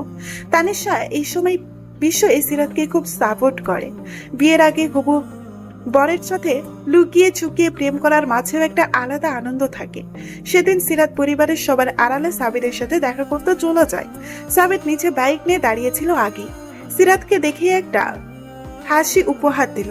সিরাত মুগ্ধ হয়, ছেলেটার হাসিও এত সুন্দর, কই আগে তো নজরে আসেনি, এখনই এত সুন্দর লাগছে। কে জানে সিরাতের বাইকের হেলমেট পরিয়ে সাবির ছুটে চলে অজানায় একটা নির্জন জায়গায় গাড়ি রেখে দুইজনে পায়ে পা মিলিয়ে হাঁটতে শুরু করে। চাঁদের আলোয় চারিদিকে আলোকিত, সাথে আরো আছে ল্যাম্পপোস্টের এক গুচ্ছ কৃত্রিম আলো। সিরাত তো এমন একটা পরিবেশই চেয়েছিল। আহা, কি নির্মল বাতাস, কি সুন্দর এই রাতের শহরের রূপ। পথিমধ্যে এক ঝাঁক পথ শিশুদের সাথে তাদের দেখা হয়। সিরাত এক নজরে তাকিয়ে আছে। এ তো না পাওয়া অভাবের মাঝে থেকেও তাদের মুখে এক টুকরো হাসি লেগে আছে। সাবির তাদের কিছু টাকা দিয়ে সিরাতকে নিয়ে সেখান থেকে চলে আসলো। হাঁটতে হাঁটতে একটা ব্রিজের উপরে এসে থামলো দুইজন। মাঝে মাঝে দুই একটা গাড়ি হর্ন বাজিয়ে সসব শব্দে চলে যাচ্ছে। নিচে নদীর পানির ঝিলমিলি অর্থে জল চাঁদের আলোয় চিকচিক করছে। নদীর এক কোনায় কয়েকটা নৌকা সারিবদ্ধভাবে ফিরিয়ে রাখা। উজান থেকে ধেয়ে আসা বাতাস। এই আধারিত রাত, দুইজন কপত কপতি আর তাদের সুখময় মুহূর্তেই সিরাত এক দৃষ্টিতে সামনে তাকিয়ে আছে। অচমকা বলে উঠল, আপনাকে অনেক ধন্যবাদ আমাকে এত সুন্দর কিছু উপহার দেওয়ার জন্য। সাবিরের চোখ সিরাতের উপর স্থির। মেয়েটার মুগ্ধ দৃষ্টি তাকে নাজেহাল করে দিয়েছে। তার বুক ধুকপুক ধুকপুক করছে ক্রমাগত, মাথাটা ভন ভন করছে। দ্রুত চোখে ফেলে জিভ দিয়ে ঠোঁট ফিচিয়ে চোখে জোরে জোরে শ্বাস নিল। সামনে চোখ রেখে বলল, রাত, আজ আমার আর তোমার অপরিচিত জীবনের শেষ একাকী মুহূর্ত। কাল আমাদের বিয়ের অনুষ্ঠান শুরু, তারপর থেকে আমাদের সম্পর্কের একটা নাম থাকবে। সবাই কত খুশি, তাই না? আজ মা কি করেছে জানো? আবার তোমার শাড়ি গয়না কিনে এনেছে, তোমাকে সারপ্রাইজ গিফট দিবে। আমি তোমাকে বলে দিলাম, মাকে বলো না আবার। সাবিরের এমন কথাই সিরাত আশা করেনি। সাবির তো ফুল কিছু বলেনি। আসলেই তো আজকের রাতটা তার জীবনের শেষ মুহূর্ত। এরপর থেকে সে হবে কারো স্ত্রী, কারো অর্ধাঙ্গিনী, আরো অনেকগুলো সম্পর্কের সাথে জড়িয়ে যাবে সে। সত্যি জীবনটা কি অদ্ভুত, হুট করে কখন কি হয়ে যায় বলা মুশকিল। কিছুদিন আগেও তার জীবনটা এত সুন্দর ছিল না, কিন্তু এই পাগল লোকটার কারণে আজ তার মুখ থেকে হাসি সরেই না। সাবির সিরাতের হাতের আঙুল ধরে আরেকটু ঘনিষ্ঠ হয়ে দাঁড়ালো। সিরাত পাশ ফিরে তাকাতেই অবাক হয়ে গেল, কেননা সাবিরের চোখের কোণ বেয়ে জল গড়িয়ে পড়ছে। হয়তো ভেবেছে অন্ধকার দেখা যাবে না, কিন্তু চাঁদের আলোয় সবকিছু স্পষ্টতর। সিরাত বিচলিত কণ্ঠে বলল, কি হলো হঠাৎ আপনার? আপনার চোখে পানি কেন? সাবির জোড়া চোখে একবার তাকিয়ে অন্যদিকে ফিরে গেল। সিরাত উদ্বেগ নিয়ে সাবিরের পাশে গিয়ে শান্ত কণ্ঠে বলল, কি হয়েছে বলুন না, আপনি কাঁদছেন কেন? সিরাত, আমার বিশ্বাস হচ্ছে না এখনো। আমি সত্যি তোমাকে পেতে যাচ্ছি। তুমি সত্যি আমার হবে, আমার ঘরে বউ হয়ে আসবে, লাল টুকটুকে শাড়ি পরে আমার সামনে ঘুরে বেড়াবে। এটা আমি বিশ্বাস করতে পারছি না রাত। আমি সত্যি তোমাকে অর্জন করতে চলেছি। সিরাত তাজ্জব বনে গেল। এ আবার কেমন কথা? একটা ছেলে কান্না করছে, তাও এই সামান্য একটা কারণে। সে কি এতটাই গুরুত্বপূর্ণ? সিরাতের হঠাৎ খুব কান্না পেল, কিন্তু কাঁদলো না, করুণ চোখে তাকিয়ে রইল। সাবির বলতে লাগলো, জানো, তোমাকে আমি প্রথম দেখেছিলাম একটা বিদ্যুৎ কেন্দ্রে। হয়তো তুমি তোমার কলেজ থেকে পিকনিকে এসেছিলে। সেদিন আমার ওখানে ডিউটি ছিল একজন মিনিস্টারকে নিরাপত্তার বিষয়ে। আমি সারাদিন তোমার উপর লক্ষ্য রাখছিলাম। কেন জানো? কারণ তোমার উপর সন্দেহ হচ্ছিল। চোরা চাহনিতে এদিক ওদিক তাকানো, চুপচাপ গম্ভীর নিজের মতো থাকতে গিয়ে দলছুট হয়ে গিয়েছিল। তারপর আবিষ্কার করলাম তুমি মেয়েটা আসলে এমনই, যেন তেন কারণে ভয় পাও, আবার কান্না করে দুনিয়া ভাসানোটাই তোমার স্বভাব। আমিও খুঁজতে পারিনি, কারণ এরপরেই বিদেশে একটা ট্রেনিংয়ে চলে যেতে হয়েছিল।